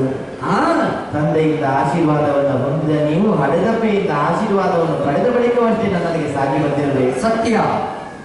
ಎಂಬಲ್ಲಿಗೆ ತಾಯಿಯಾದರೂ ಎನ್ನ ಅತ್ತೆಯಾದರೂ ನಿಮ್ಮನ್ನು ತುಂಬ ಮನಸ್ಸಿನಿಂದಲೇ ಕಳುಹಿಸಿಕೊಟ್ಟಿದ್ದಾಳೆ ಎಂದು ಸ್ಪಷ್ಟವಾಗಿದೆ. ಸತ್ಯ. ನನಗಿಂತ ಅಧಿಕ ಬಂದ ಅದು ಪ್ರಭು. ನನ್ನ ಹೆತ್ತ ಕರುಳಿನಲ್ಲಿ ಅರಳಿದ ಪುಷ್ಪವನ್ನಾದರೂ ಭಗವಂತನ ದರ್ಶನಕ್ಕೆ ಬೇಕಾಗಿ ಪದ ತಡಿಯಲ್ಲಿ ಸಮರ್ಪಿಸುವುದಕ್ಕೆ ನನ್ನ ಅತ್ತೆ ಮುಂದಾಗಿದ್ದಾಳಂತಾದರೆ ಸೊಸೆಯಾಗಿ ನಾನು ಹಿಂದೆ ಉಳಿದರೆ ಅರ್ಥ ಉಳಿದೀತೆ ನನ್ನ ಬದುಕಿಗೆ. ಹೊರಡಲ್ಲಿ ಹೊರಡುವ ಮುಂಚೆ ನನ್ನ ಬದುಕು ಜಿಜ್ಞಾಸೆ ಉಂಟು ಪ್ರಭು. ಏನು? ಸುತಹೀನಾಗಿ ಉದಿಸುವುದೇ ತಕ್ಕುವುದೇ ಕೈವಲ್ಯವು ಕೇಳಿದರೆ ತಪ್ಪಾದಿತ್ತು. ನಾನು ಇನ್ನಪ್ಪ ಸಾಧುವೇ. ಕೈವಲ್ಯ ಅನ್ನುವುದನ್ನು ಸಿದ್ಧಿಸುವುದಕ್ಕೆ ನೀವು ಹೊರಟದ್ದು ಭಗವಂತನ ಸನ್ನಿಧಾನದಲ್ಲಿ. ಅಪುತ್ರಸ್ಯ ಗತಿರ್ನಾಸ್ತಿ ಸ್ವರ್ಗಂ ನೈವ ಚ ನೈವ ಚ. ಅಲ್ಲವೇ? ಅಪುತ್ರರಾದವರಿಗೆ ಸ್ವರ್ಗದಲ್ಲಿ ಸ್ಥಾನ ಸಿಗುವುದಿಲ್ಲ ಎನ್ನುವುದು ಸ್ಪಷ್ಟ. ಆದರೆ ವೀರಯೋಧನಾದ ರಣಕಣದಲ್ಲಿ ಹೋರಾಡುವಾಗ ಮಣಿದಾಂತಾದರೆ ಅವನಿಗೆ ವೀರನಾರಾಯಣನ ಸಾನ್ನಿಧ್ಯವೇ ಅಲ್ಲವೇ? ಅದರಲ್ಲಿಯೂ ನಾರಾಯಣನ ಸನ್ನಿಧಾನದಲ್ಲಿ ಸಿಗುವ ಮೋಕ್ಷ ಪ್ರಾಪ್ತಿಯಲ್ಲವೇ? ಧರ್ಮ ಅರ್ಥ ಕಾಮ, ಈ ನಾಲ್ಕು ಧರ್ಮ ಅರ್ಥ ಕಾಮ ಮೋಕ್ಷ ಎಂಬ 4 ಪುರುಷಾರ್ಥಗಳಲ್ಲಿ ಸತಿ ಪತಿಯನ್ನಾಗಲಿ ಪತಿ ಸತಿಯನ್ನಾಗಲಿ ಅತಿಕ್ರಮಿಸುವುದಕ್ಕೆ ಅಧಿಕಾರವಿಲ್ಲ. ಇಲ್ಲ. ಸತಿಗೆ ಸತಿ ಧರ್ಮ, ಪತಿಗೆ ಪತಿ ಧರ್ಮ. ನನ್ನ ಧರ್ಮದಲ್ಲಿ ಕಾಯಿನ ವಾಚ ಮನಸ್ಸ ತ್ರಿಕರಣಪೂರ್ವಕವಾಗಿ ನಿಮ್ಮನ್ನು ಇಲ್ಲಿಯವರೆಗೆ ಭಕ್ತಿಯಿಂದ ಸೇವಿಸಿದವರಿದ್ದೇನೆ. ಸತ್ಯ, ತಪ್ಪಿದಿಲ್ಲ ಅಂತ ಭಾವಿಸ್ತೇನೆ. ಇನ್ನು ಬದುಕಿಗೆ ಬೇಕಾದ ಅರ್ಥ, ವ್ಯಯ ಮಾಡಬಹುದಾದಂತಹ, ಇಂದು ಇದ್ದು ನಾಳೆ ನಮ್ಮಿಂದ ದೂರವಾಗಬಹುದಾದಂತಹ ಹೆಚ್ಚುಗಾರಿಕೆಯ ಸಂಪಾದನೆಯ ಅರ್ಥದಿಂದ ನಾನು ಆಳುವುದಕ್ಕೆ ಮುಂದಾದವರಲ್ಲ. ಅರ್ಥಾಪೇಕ್ಷಿಗಳಾಗಿ ನಾವು ಹೊರಟವರೇ. ವ್ಯಕ್ತಿಯೊಬ್ಬನ ಬದುಕು ಇನ್ನೊಬ್ಬರಿಗೆ ಮಾರ್ಗದರ್ಶನ ಆಗಬೇಕು ಅಂತಾನೆ ಬದುಕಿಗೊಂದು ಅರ್ಥ ಬೇಕಾಗ್ತದೆ. ಅರ್ಥ ಸಿಗ್ತದೆ ಅಂತ ಇಲ್ಲಿಯವರೆಗೆ ಬಂದದ್ದಲ್ಲ ಪ್ರಭು. ಅಲ್ಲ, ಆದರೂ ಅರ್ಥಕ್ಕೊಂದು ಮಿತಿ ಉಂಟು, ಅರ್ಥಕ್ಕೊಂದು ಮೌಲ್ಯ ಉಂಟು ಅನ್ನೋದನ್ನು ತೋರಿಸಿಕೊಡುವುದಕ್ಕಾಗಿ, ಬದುಕು ಕಟ್ಟಿಕೊಡುವುದಕ್ಕಾಗಿ ನಾವು ಹೊರಟದ್ದೇ ದಾಮೋದರನನ್ನು ಕಾಣುವುದಕ್ಕೆ. ಆ ದಾಮೋದರ ನಮ್ಮನ್ನು ಬಿಡುವುದಕ್ಕಿಲ್ಲ ಅನ್ನೋ ವಿಶ್ವಾಸವು ಉಂಟು. ಒಂದರ್ಥದಲ್ಲಿ ಕಾಣುವುದು ಕಾಮವೇ ಅದು. ಸತ್ಯ. ಕೇವಲ ದೇಹದ ಕೃಷಿಯನ್ನ, ಹೆಚ್ಚುಗಾರಿಕೆಯನ್ನ, ಕೊಬ್ಬನ ಇಳಿಸಿಕೊಳ್ಳುವುದಂತೆ ಕಾಮವಲ್ಲ. ಹೆಣ್ಣಾದವಳಿಗೆ ಅರಳಿನಿಂದ ಪುಷ್ಪವನ್ನ ಕಂಡಾಗ ಮುಡಿಬೇಕು ಅನ್ನೋ ಸಹಜವಾದ ವಾಂಚೆ, ಅದು ಕಾಮ. ಪಕ್ವಗೊಂಡ ಹಣ್ಣನ್ನ ಕಂಡಾಗ ತಿಂದು ರುಚಿಯನ್ನು ಸವಿಬೇಕೆನ್ನುವಂತಹ ವಾಂಚೆ, ಅದು ಕಾಮ. ನಿಜ. ಇಂಥ 10 ಹಲವು ಕಾಮನೆಗಳನ್ನು ನೀವು ಪೂರೈಸಿಕೊಟ್ಟಿದ್ದೀರಿ. ಇನ್ನು ಉಳಿದದ್ದು ಮೋಕ್ಷ. ನಿಜ. ನೀವು ಸ್ವತಂತ್ರರು, ನಿಜ. ನಾನು ಸ್ವತಂತ್ರರು. ಕ್ಷತ್ರಿಯನಾದವನು ಅರ್ಘ್ಯ ಪ್ರದಾನ ಮಾಡ್ತಾನೆ. ನಿಜ. ಮೋಕ್ಷವನ್ನ ಹೊಂದಬೇಕೆನ್ನುವಂತಹ ಸಂಕಲ್ಪದಲ್ಲಿ ಆ ಕಾರ್ಯಕ್ಕೆ ಮುಂದಾಗ್ತಾನೆ. ನಿಜ. ಮೋಕ್ಷವನ್ನ ಹೊಂದುವುದಕ್ಕೆ ಸಾಧ್ಯವಾಗುವುದು ಇರುವರಿಂದ ಮಾತ್ರ. ಒಂದು ರಣಭೂಮಿಯಲ್ಲಿ ವೀರ ಮರಣವನ್ನು ಹೊಂದಿದವನಿಗೆ, ಮತ್ತೊಂದು ಯೋಗಾರೂಢನಾದಂತಹ ಸನ್ಯಾಸಿ. ನಿಜ. ಈ ಎರಡು ಬಗೆಯಿಂದಲೂ ನೀವು ನಿಮ್ಮನ್ನು ಸಾಧಿಸುವುದಕ್ಕೆ ಮುಂದಾಗಿದ್ದೀರಿ. ನಿಜ ಪ್ರಭು. ನನ್ನ ಬದುಕು, ನನ್ನ ಸ್ಥಿತಿ ಹಾಗಿದ್ರೆ ಸುತ್ತ ಹೀನಗೆ ಅಲ್ಲ, ಸುತ್ತ ಹೀನೆಗೆ ಒದಗುವುದೇ ಕೈವಲ್ಯ. ಹೆಣ್ಣಾಗಿ ಉಳಿದಿರುವ ನಾನು ಬದುಕಿನ ಸಾರ್ಥಕ್ಯವನ್ನ ಕಂಡುಕೊಳ್ಳಬೇಕು ಅಂತಾದ್ರೆ ತಾಯ್ತನದ ಸುಖವನ್ನು ಅನುಭವಿಸಬೇಕಷ್ಟೇ. ಮದುವೆಯಾಗಿ ವರ್ಷಗಳು ಕಳೆದಿದೆ. ತೊಟ್ಟಿಳಿದುವ ಯೋಗ ಭಾಗ್ಯ ನನಗೆ ಎಂದಿಗೂ ಬರಲಿಲ್ಲ.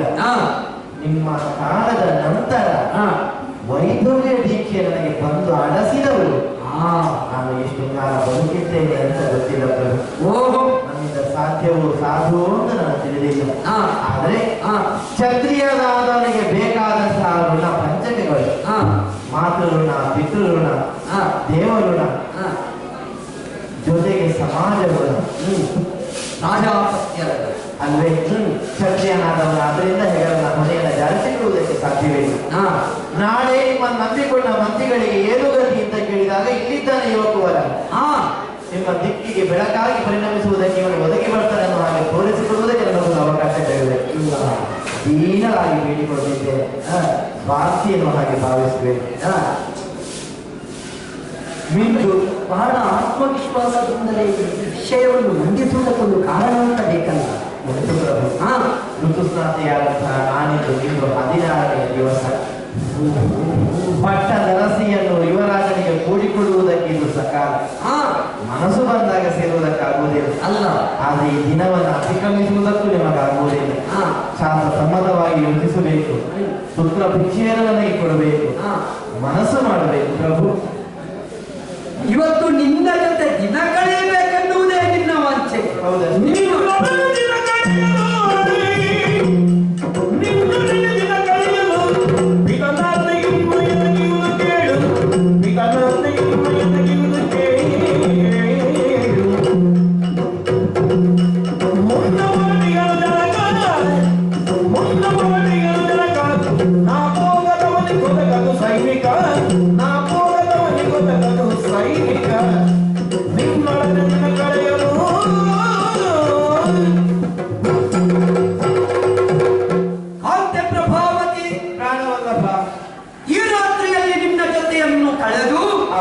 ನಾಳೆ ಸೂರ್ಯೋದಯಕ್ಕೆ ಸರಿಯಾಗಿ ಸೇನೆಯನ್ನೊಳಗೂಡಬೇಕು ಎನ್ನುವ ನಿನ್ನ ವಾಂಛೆಯನ್ನು ಸಾಧುವಾದದ್ದಾದರೂ ಕೂಡ ನನಗದು ಅನುಷ್ಠಾನ ಯೋಗ್ಯವೇ ಎನ್ನುವುದನ್ನು ನಾನು ಆಲೋಚಿಸುವುದು ಬೇಡವೇ? ಯಾಕೆ ಹೀಗೆ? ನಿನ್ನೊಡನೆ ದಿನ ಕಳೆಯಲು ಮುನ್ನ ಪಿತನಾದ್ಯ ಇರುವುದು ನನಗೆ ಕೇಳು. ನಿನ್ನ ವಾಂಛೆಗಿಂತಲೂ ಮೊದಲು ಆದ್ಯೆಯಾದದ್ದು ನನ್ನ ಅಪ್ಪಯ್ಯನದ್ದು. ಸೇನಾಧ್ಯಕ್ಷ ಪದವಿಯನ್ನು ನನ್ನ ಮೇಲೆ ಆತ್ಮವಿಶ್ವಾಸವಿಟ್ಟು ನನಗೆ ಕೊಟ್ಟಿದ್ದಾರೆ. ನೋಡಿದೆಯಾ? ಎಲ್ಲರನ್ನ ಕಂಡು ಬಿಟ್ಟು ನೋಡು, ಅವರೆಲ್ಲ ಈ ಲೋಕದಲ್ಲಿ ಇಲ್ಲ, ಆ ಲೋಕದ ಚಿಂತನೆಯಲ್ಲಿದ್ದಾರೆ.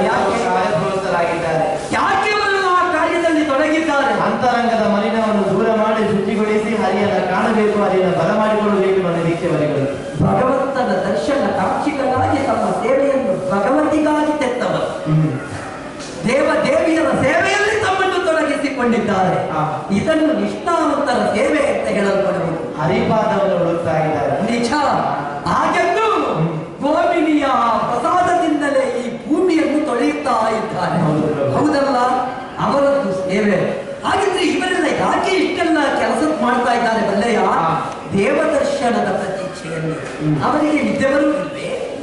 ಅವರಿಗೇನು ಸಂಸಾರ ಇಲ್ವೇ? ಸಂಸಾರದ ಯೋಚನೆಯನ್ನು ಬಿಟ್ಟು ದೇವ ಸೇವೆಯಲ್ಲಿ ತೊಡಗಿದ್ದಾರೆ ಎನ್ನುವುದರ ಅರ್ಥ ಏನು ಬಲ್ಲೆಯ? ನಾಳೆ ಹರಿದರ್ಶನವಾಗುತ್ತದೆ ಎನ್ನುವುದು ಅವರ ಮನದಲ್ಲಿ ಸ್ಥಿರಗೊಂಡಂತಹ ಅಪೇಕ್ಷೆ. ಅವರಿಗೆಲ್ಲ ರಾಜಾತ್ಯ ಹುಟ್ಟುವುದು ಪಿತೃವಾಕ್ಯಕ್ಕೆ ಸಮಾನವಾದ ತಂದೆಗೆ ಮಗನಾಗಿ ಪಿತೃವಾಕ್ಯವನ್ನು ಪರಿಪಾಲಿಸುವಲ್ಲಿ ಅವರ ಜೊತೆ ಕೈ ಸೇರಿಸಬೇಕಾದವ ನಾನು ಕೂಡ. ನಾನು ಇವತ್ತು ರಾತ್ರಿ ನಿದ್ದೆ ಮಾಡುವ ಹಾಗಿಲ್ಲ. ಪ್ರತಿಯೊಬ್ಬರ ಮನೆಯನ್ನು ಮನವನ್ನು ತಟ್ಟಬೇಕಾದವ, ಪ್ರತಿಯೊಬ್ಬರಲ್ಲಿ ಹರಿ ಭಜನೆಯನ್ನು ಕೇಳಿಸಬೇಕಾದವ, ಹರಿ ಭಕ್ತಿ ಜಾಜ್ವಲ್ಯಮಾನವಾಗಿ ಪ್ರಜ್ವಲನಗೊಳ್ಳುವುದಕ್ಕೆ ಕಾರಣನಾಗಬೇಕಾದವ ನಿನ್ನ ಜೊತೆಯಲ್ಲಿ ದಿನ ಕಳೆದೆ ಅಂತಾದ್ರೆ ನಾಳೆ ಯುವರಾಜನೇ ಹಿಂದುಳಿದ ಎನ್ನುವ ಅಪವಾದ ನನಗೆ ಬರ್ತದೆ. ಪ್ರಭಾವತಿ ದೈವ ಭಕ್ತಿ ಉಳ್ಳವರಾಗಿ ಗಂಡನನ್ನು ಇರಿಸಿಕೊಂಡರು ಎನ್ನುವ ಅಪಖ್ಯಾತಿಗೆ ನೀನೂ ಒಳಗಾಗತಿ. ಹಾಗಾದ ಕಾರಣ ಇವತ್ತನ್ನು ಸಾಧ್ಯವಿಲ್ಲ. ನಮಗೆ ಯೋಗ ಉಂಟು ಅಂತಾದ್ರೆ, ನಾಳೆ ಸುರದಲ್ಲಿ ಹರಿನನ್ನು ಉಳಿಸಿದ ಅಂತಾದ್ರೆ, ನಿನ್ನ ಅಂತರಂಗದ ಭಕ್ತಿಯ ಹರಿನನ್ನು ಕೊಡುಗೆಯಾಗಿ ಕೊಟ್ಟ ಅಂತಾದ್ರೆ ನೋಡೋಣ. ಆದ್ದರಿಂದ ಒತ್ತಾಯ ಮಾಡಬೇಡ. ಇವತ್ತು ನಿನ್ನೊಂದಿಗೆ ಹೊತ್ತು ಕಳೆಯುವುದಕ್ಕೆ ನನ್ನಿಂದ ಸಾಧ್ಯವೇ ಇಲ್ಲ. ಬಿಡುವವಳೆ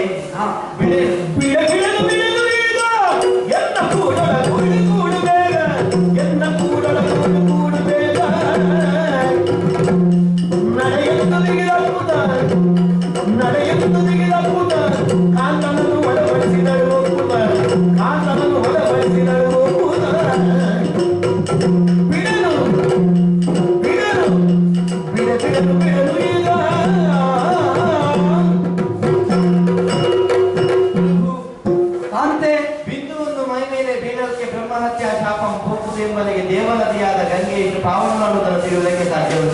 ನಿಜ.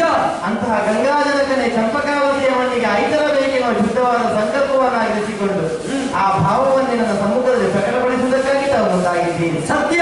ತನ್ನ ಜನ್ಮ ಮಾತ್ರದಿಂದ ತನ್ನ ವಂಶಕ್ಕೆ ಒದಗಿ ಬಂದ ಶಾಪವನ್ನಾದರೂ ನಿವಾರಿಸಬಹುದಾದಂತಹ ಯೋಗ್ಯ ಸಂಪನ್ನನಾದಂತಹ ಶ್ರೀಕೃಷ್ಣ ಪರಮಾತ್ಮನನ್ನು ಕಾಣುವುದಕ್ಕೆ ಹಂಬಲಿಸಿದ ನಮ್ಮ ಮಂದಿರನ್ನು ಅವಕಾಶ ವಂಚಿತರನ್ನಾಗಿಸುವುದು ನನ್ನ ಉದ್ದೇಶವಲ್ಲ ಪ್ರಭು. ನನ್ನ ಮಾಂಗಲ್ಯವನ್ನಾದರೂ ಅವನ ಪದತಳದಲ್ಲಿ ನಾನು ಸಮರ್ಪಿಸುವುದಕ್ಕಾಗಿ ಮುಂದಾಗಿದ್ದೇನೆ. ಓಹೋ, ಆದರೆ ಬಿಡೇನು. ಯಾಕೆ? ಈ ಕಾಲದಲ್ಲಿ ನಿಂದ ಸಾಗುವುದಕ್ಕಾಗಿ ನಾನು ಬಿಡೇನು. ನಡೆ ಎಂದು ಬಿಗಿದಪ್ಪುತ್ತ ಹೋಗುವುದಕ್ಕೆ ಬಿಡ್ತೇನೆ. ಆದರೆ ನನ್ನ ಇಚ್ಛೆಯನ್ನು ಪೂರೈಸಿದ ಬಳಿಕವಷ್ಟೇ. ಹರಿಯನ್ನ ಕಾಣುವುದಕ್ಕೆ ಬೇಕಾಗಿ ತನ್ನೆರಡು ಕಾಲುಗಳನ್ನು ಹರಿಯಗೊಟ್ಟ ನಿಮ್ಮ ಕಾಲುಗಳನ್ನು ಗಟ್ಟಿಯಾಗಿ ಬಂಧಿಸಿದವಳಿದ್ದೇನೆ ಪ್ರಭು. ಬಿಗಿದಪ್ಪಿದ್ದೇನೆ. ದೇಹದ ಸೊಕ್ಕಿಗಾಗಿ ನಾನು ನಿಮ್ಮನ್ನು ಅಪ್ಪಿಕೊಂಡದ್ದಲ್ಲ.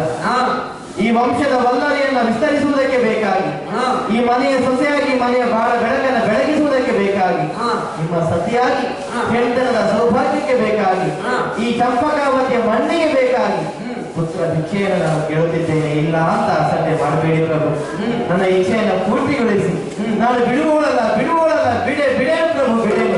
ಹೃದಯೇಶ್ವರಿ ಪ್ರಭಾವತಿ, ಅನೆಗಳಿಗೆ ಯೋಚಿಸುವುದಕ್ಕೆ ಅವಕಾಶ ನೀಡುವೆಯ? ಸರಿ.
ಪೈತೃಕದ ಶೇಷ ನಮಂ ಆಗ್ರ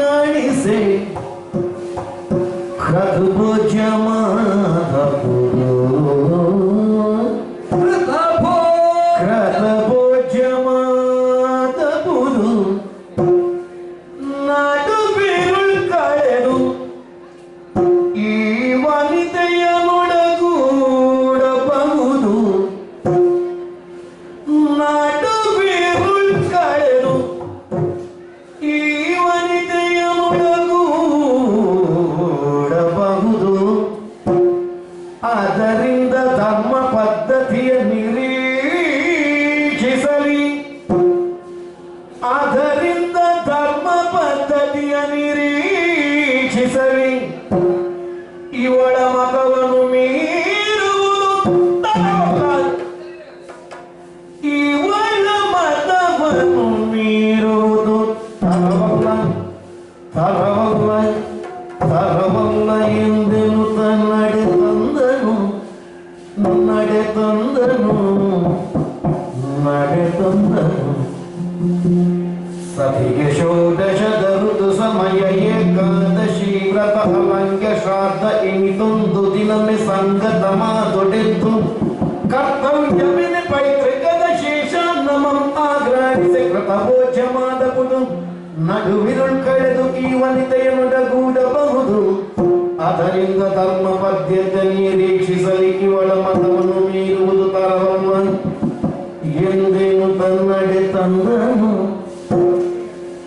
ಸತಿಗೆ ಷೋಡಶದ ಸಮಯ ಏಕಾದಶಿ ವ್ರತ ಅಲಂಕ್ಯ ಶ್ರಾದ್ದ ಇನಿತೊಂದು ದಿನವೇ ಸಂಗತ ಮಾತೊಡೆದ್ದು ಕರ್ತವ್ಯವಿದೆ ಪೈತೃಕದ ಶೇಷ ನಮಂ ಆಗ್ರಹಿಸಿ ಕೃತಭೋಜ್ಯ ಮಾದಪುದು ನಡುವಿರುಳ್ ಕಳೆದು ಈ ವನಿತೆಯನ್ನೊಡಗೂಡಬಹುದು. ಅದರಿಂದ ಧರ್ಮ ಪದ್ಯತೆ ನಿರೀಕ್ಷಿಸಲಿ, ಇವಳ ಮತವನ್ನು ಮೀರುವುದು ತರವಲ್ಲ ಎಂದಿರುವುದು ನಡೆದಂತನು. ಸತಿಗೆ ಷೋಡಶದ ಋತು ಸಮಯ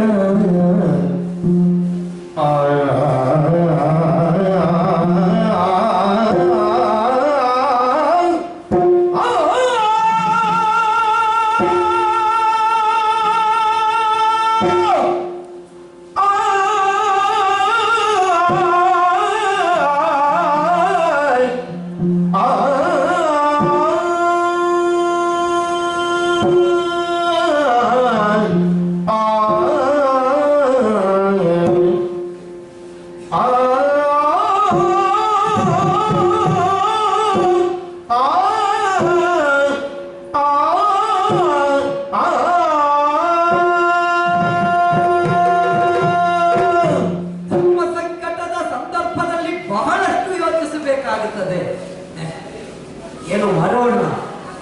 ಒಂದು ಕಡೆಯಿಂದ ಪಿತೃವಾಕ್ಯ ಪರಿಪಾಲನೆ, ಮತ್ತೊಂದು ಕಡೆಯಿಂದ ಸತಿ ವಾಚ್ಯ ಪೂರಣ. ಏನು ಮಾಡಲಿ ಮಾಡಲಿ?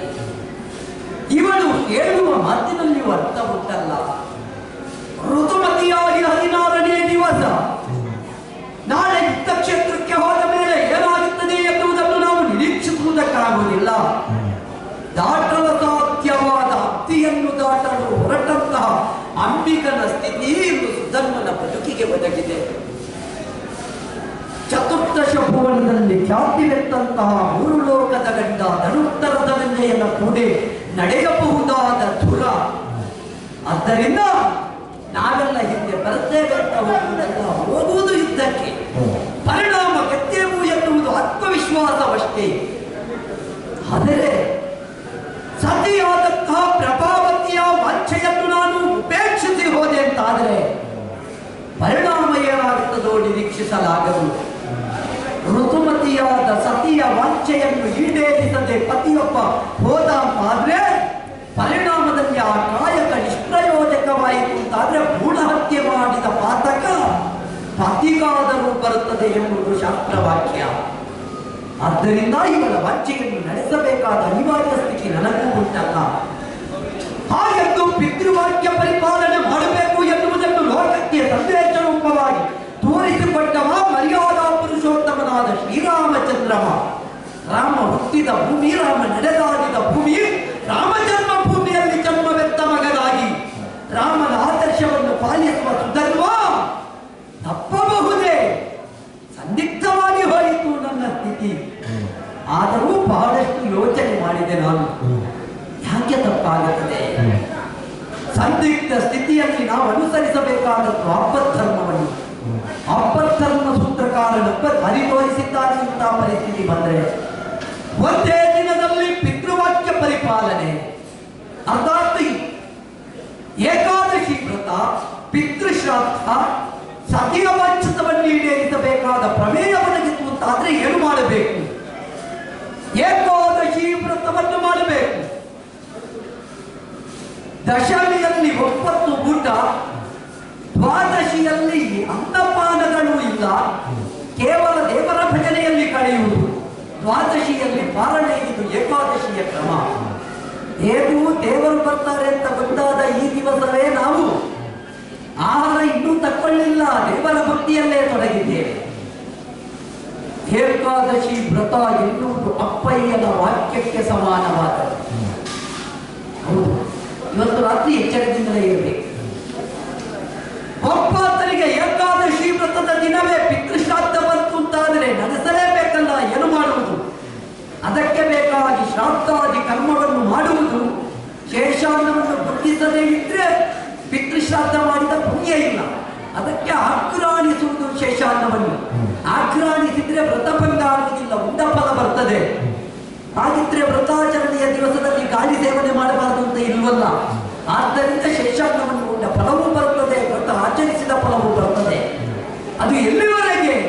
ನಡುರಾತ್ರಿವರೆಗೆ ಮಾತ್ರ ಸೀಮಿತಗೊಳ್ಳುತ್ತದೆ. ನಡುವಿರು ಕಳೆದ ಮೇಲೆ ಸತಿಯ ಕೂಡಿದ ಅಂತಾದ್ರೆ ಯಾವ ಕಾಲಕ್ಕೂ ಅವನಿಗೆ ದೋಷ ಬರುವುದಿಲ್ಲ. ಅದರಲ್ಲಿಯೂ ಅವಳನ್ನು ಮುಖ್ಯ ವಿಷಯವನ್ನೇ ನನ್ನ ಮುಂದಿಟ್ಟಳು.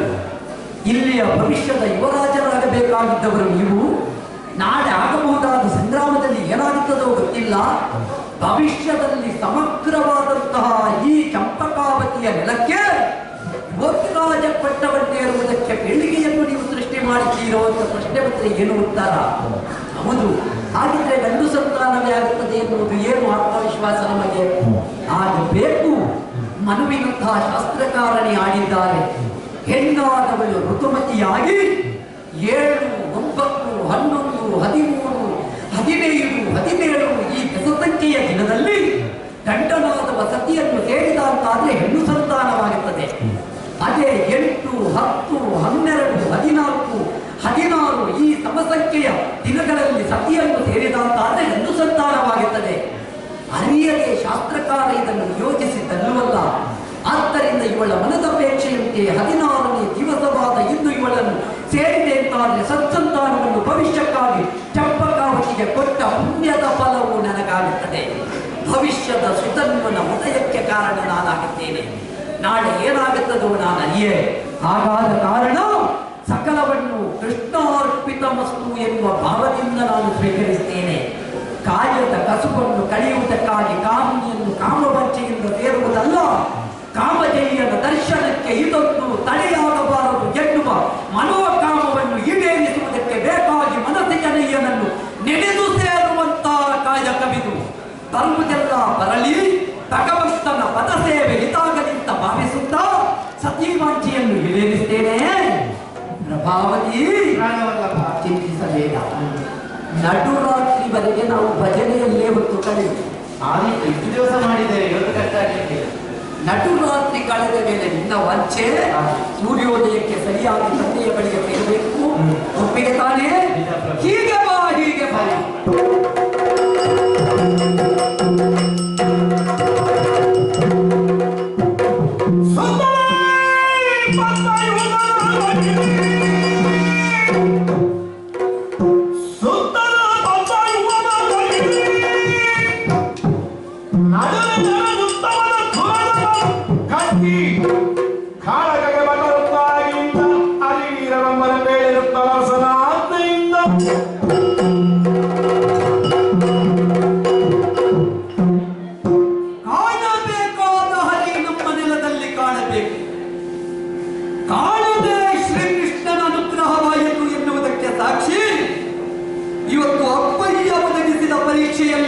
ಪ್ರಾವೀಣ್ಯತೆಯನ್ನು ಹೊಂದಿ ಬಂದದ್ದು. ಸತಿಯಾದ ಪ್ರಭಾವತಿಯ ಮನೋನಿಶ್ಚಿತವನ್ನು ಈಡೇರಿಸಿ ಬರುವಾಗ ತಡವಾಯಿತು ಎನ್ನುವ ಕಾರಣಕ್ಕೆ ಬೇಕಾಗಿ ಕಳ್ಳರನ್ನು ಕಟ್ಟಿ ತರುವಂತೆ ನನ್ನನ್ನು ಕೈಕಾಲು ಕಟ್ಟಿಸಿ ಸಭಾಸ್ಥಾನಕ್ಕೆ ಕರೆತಂದಾಗ ತಾತನ ಬಳಿಯಲ್ಲಿ ಸತೀವಂಚೆಯನ್ನು ಈಡೇರಿಸಿ ಬರುವಾಗ ತಡವಾಯಿತು ಎಂದದ್ದಕ್ಕೆ ಅವರು ನನ್ನನ್ನು ಬಹಿಷ್ಕರಿಸಿದರು. ಕೊನೆಗೆ ಚಿಂತನ ಮಂಥನ ನಡೆಸಿ ಆಚಾರ್ಯರಾದ ಶಂಕಲಿಖಿತರಲ್ಲಿ ವಿಷಯ ವಿಶ್ಲೇಷಣೆ ಮಾಡಿದಾಗ ಅವರು ಪಂಕು ಮಾತುಗಳನ್ನಾಡಿದರು. ರಾಜನಿಗೆ ಮಗನಾದರೇನು, ಪ್ರಜೆಯಾದರೇನು, ತಂದೆಯಾದರೇನು, ಬಂಧುವಾದರೇನು, ನಿನ್ನ ಮಗನಾದರೂ ತಪ್ಪಿತಸ್ಥನಿದ್ದಾನೆ. ಹೊರಡಿಸಿದ ಆಜ್ಞಾವಾಕ್ಯದಂತೆ ಕುದಿಯುತ್ತಾ ಇರುವ ತಪ್ತ ತೈಲ ಕುಟಾಹಕ್ಕೆ ಕೂಡಬೇಕು ಅಂತ ಆಜ್ಞಾಪಿಸಿದರು. ಆ ಪುರೋಹಿತರ ವಾಕ್ಯವನ್ನಾಧರಿಸಿ ಕುದಿಯುತ್ತ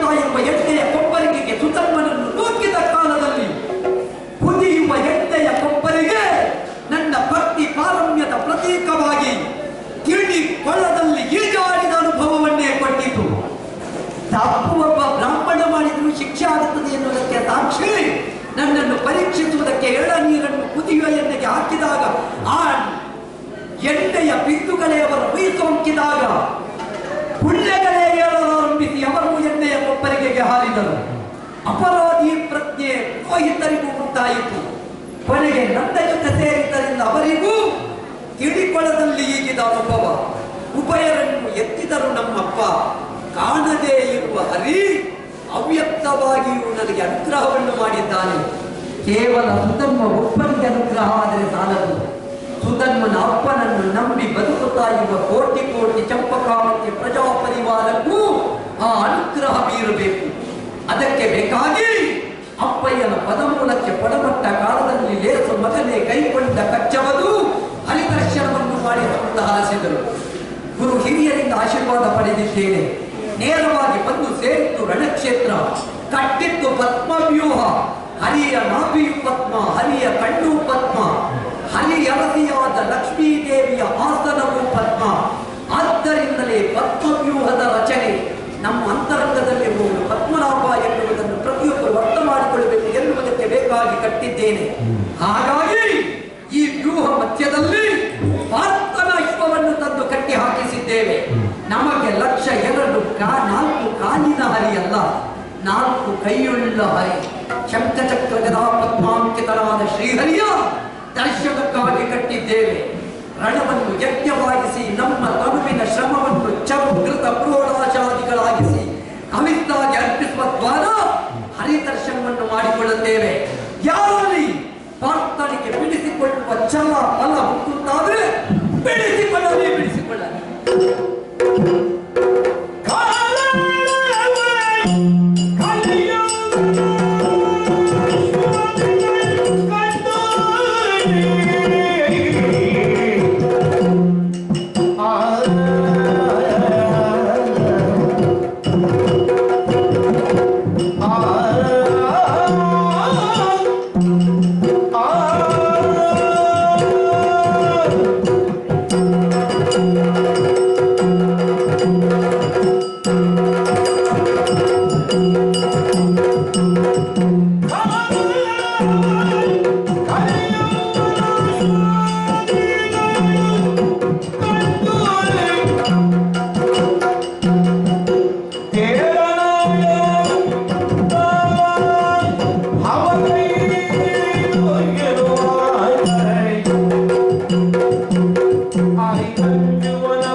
ನಮ್ಮ ಸಾಮರ್ಥ್ಯ ಹೇಗೆ ತೋರಿಸುವುದು ಅಂತ ನಿಮಗೆಲ್ಲ ಒಂದು ಹಂಬಲ. ನಮಗೆ ಒಂದೇ ಸಮಸ್ಯೆ, ಹೇಗೆ ಮುಗಿಸುವುದು. ಒಂದು ಸರಿಯಾದಂತಹ ಹಂತಕ್ಕೆ ಒಂದು ನಿಲ್ಲುವುದಿಲ್ಲ ಈ ಪ್ರಕರಣ. ಯಾವ ವಿಭಾಗದಿಂದ ಹೋರಾಟ ಮಾಡುವುದು? ದೇವಬಲವಾದಂತಹ ಕೃಷ್ಣನ ಮಗ ಪ್ರದ್ಯುಮ್ನ ಹೊರಟ ಏನಾದ ಧರಾಶಾಯ. ರಾಕ್ಷಸ ಬಲವಾದಂತಹ ಅನುಸಾರ ಹೊರಟ ಬಿದ್ದವಯಲ್ಲಿಲ್ಲ. ಕ್ಷತ್ರಿಯ ಬಲವಾದಂತಹ ನಮ್ಮ ಅಣ್ಣ ಕರ್ಣನ ಮಗ ವೃಷಕೇತು ಹೊರಟ ಇಲ್ಲದವರಾಗಿಲ್ಲ. ದೇವಬಲ ನಡೆಯುವುದಿಲ್ಲ, ಕ್ಷಾತ್ರ ಬಲ ನಡೆಯುವುದಿಲ್ಲ, ರಾಕ್ಷಸ ಬಲವು ನಡೆಯುವುದಿಲ್ಲ. ಇನ್ಯಾವ ಬಲ ಉಪಯೋಗಿಸ್ತೀರಿ ನೀವು? ಹಾಗಾಗಿಯೇ ಹೊಂತಕಾರಿಗಳಾಗಿ ವಿರೋಧಿಗಳನ್ನಾಡಿ ಆಯುಧ ಗ್ರಹಣ ಮಾಡಿಕೊಂಡು ಮುಂದುವರಿಯುತ್ತಿರುವಂತಹ ಯವನಾಶ್ವಾದಿಗಳನ್ನು ನಿಲ್ಲಿಸಿದ್ದು ನೀವು ಕಲಿಗಳು ಅಂತಲ್ಲ, ಸ್ವಲ್ಪ ಕಲಿಯಿರಿ ಅಂತ. ಕೇವಲ ಕ್ರಿಯೆಯನ್ನೇ ನೋಡುವುದಲ್ಲ, ಒಳಗಿರುವ ಕಾರಣ ನೋಡುವುದು. ಕಾರಣವ ಕಲಿ, ಕಾರಣವ ಕಲಿತು ಮತ್ತೆ ಕದನಕ್ಕೆ ಹೊರಡಿ. ಮೇಲಿಂದ ಮೇಲೆ ನೋಡುವಾಗ ಎಲ್ಲವನ್ನು ನಿರ್ಣಯ ಮಾಡಲಿಕ್ಕೆ ಆಗುವುದಿಲ್ಲ. ಪಿತೃವಾಕ್ಯ ಪರಿಪಾಲನೆ ಮಾಡಿದ ಯುಗ ಯುಗಾಂತರ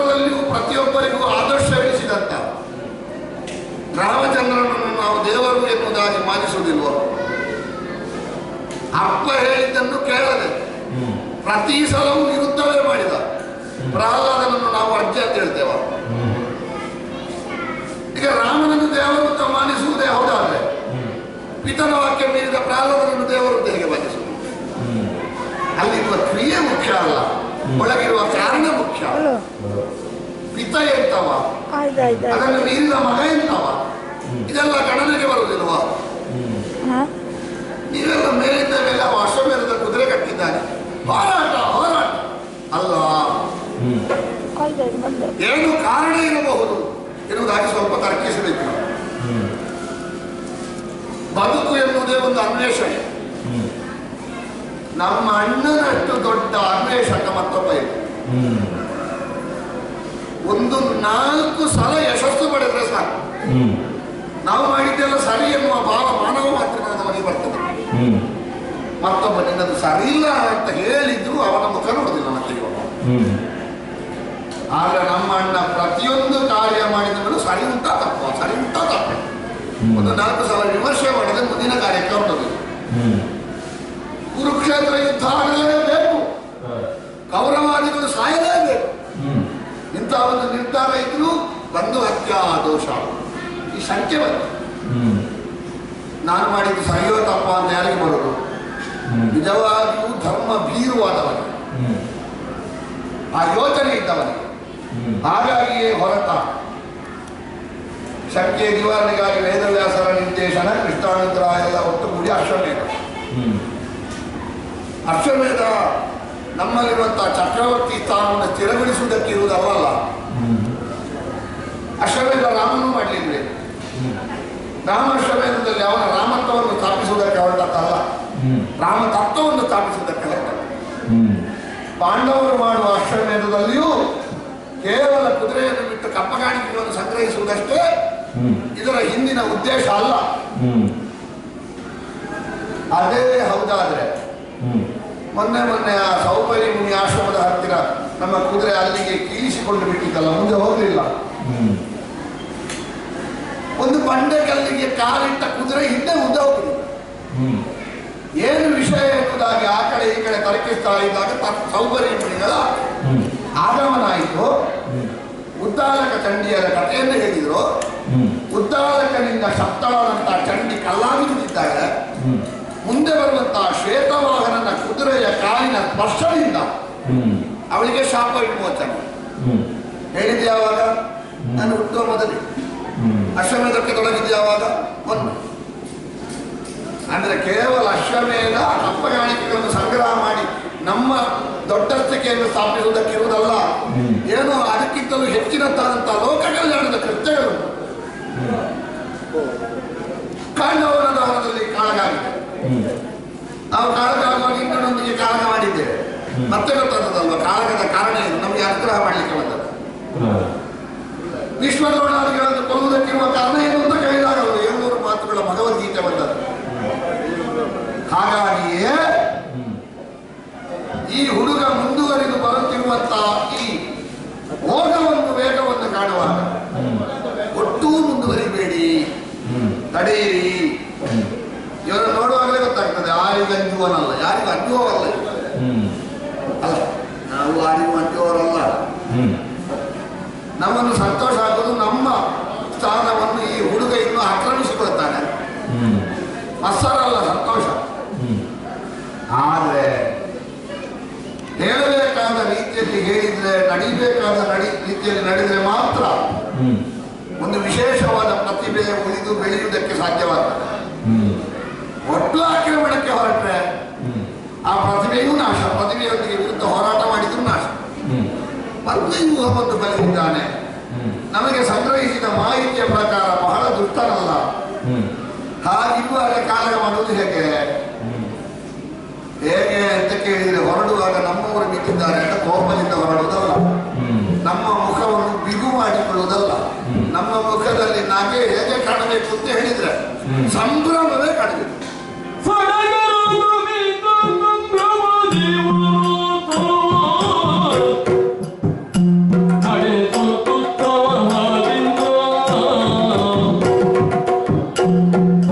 Oh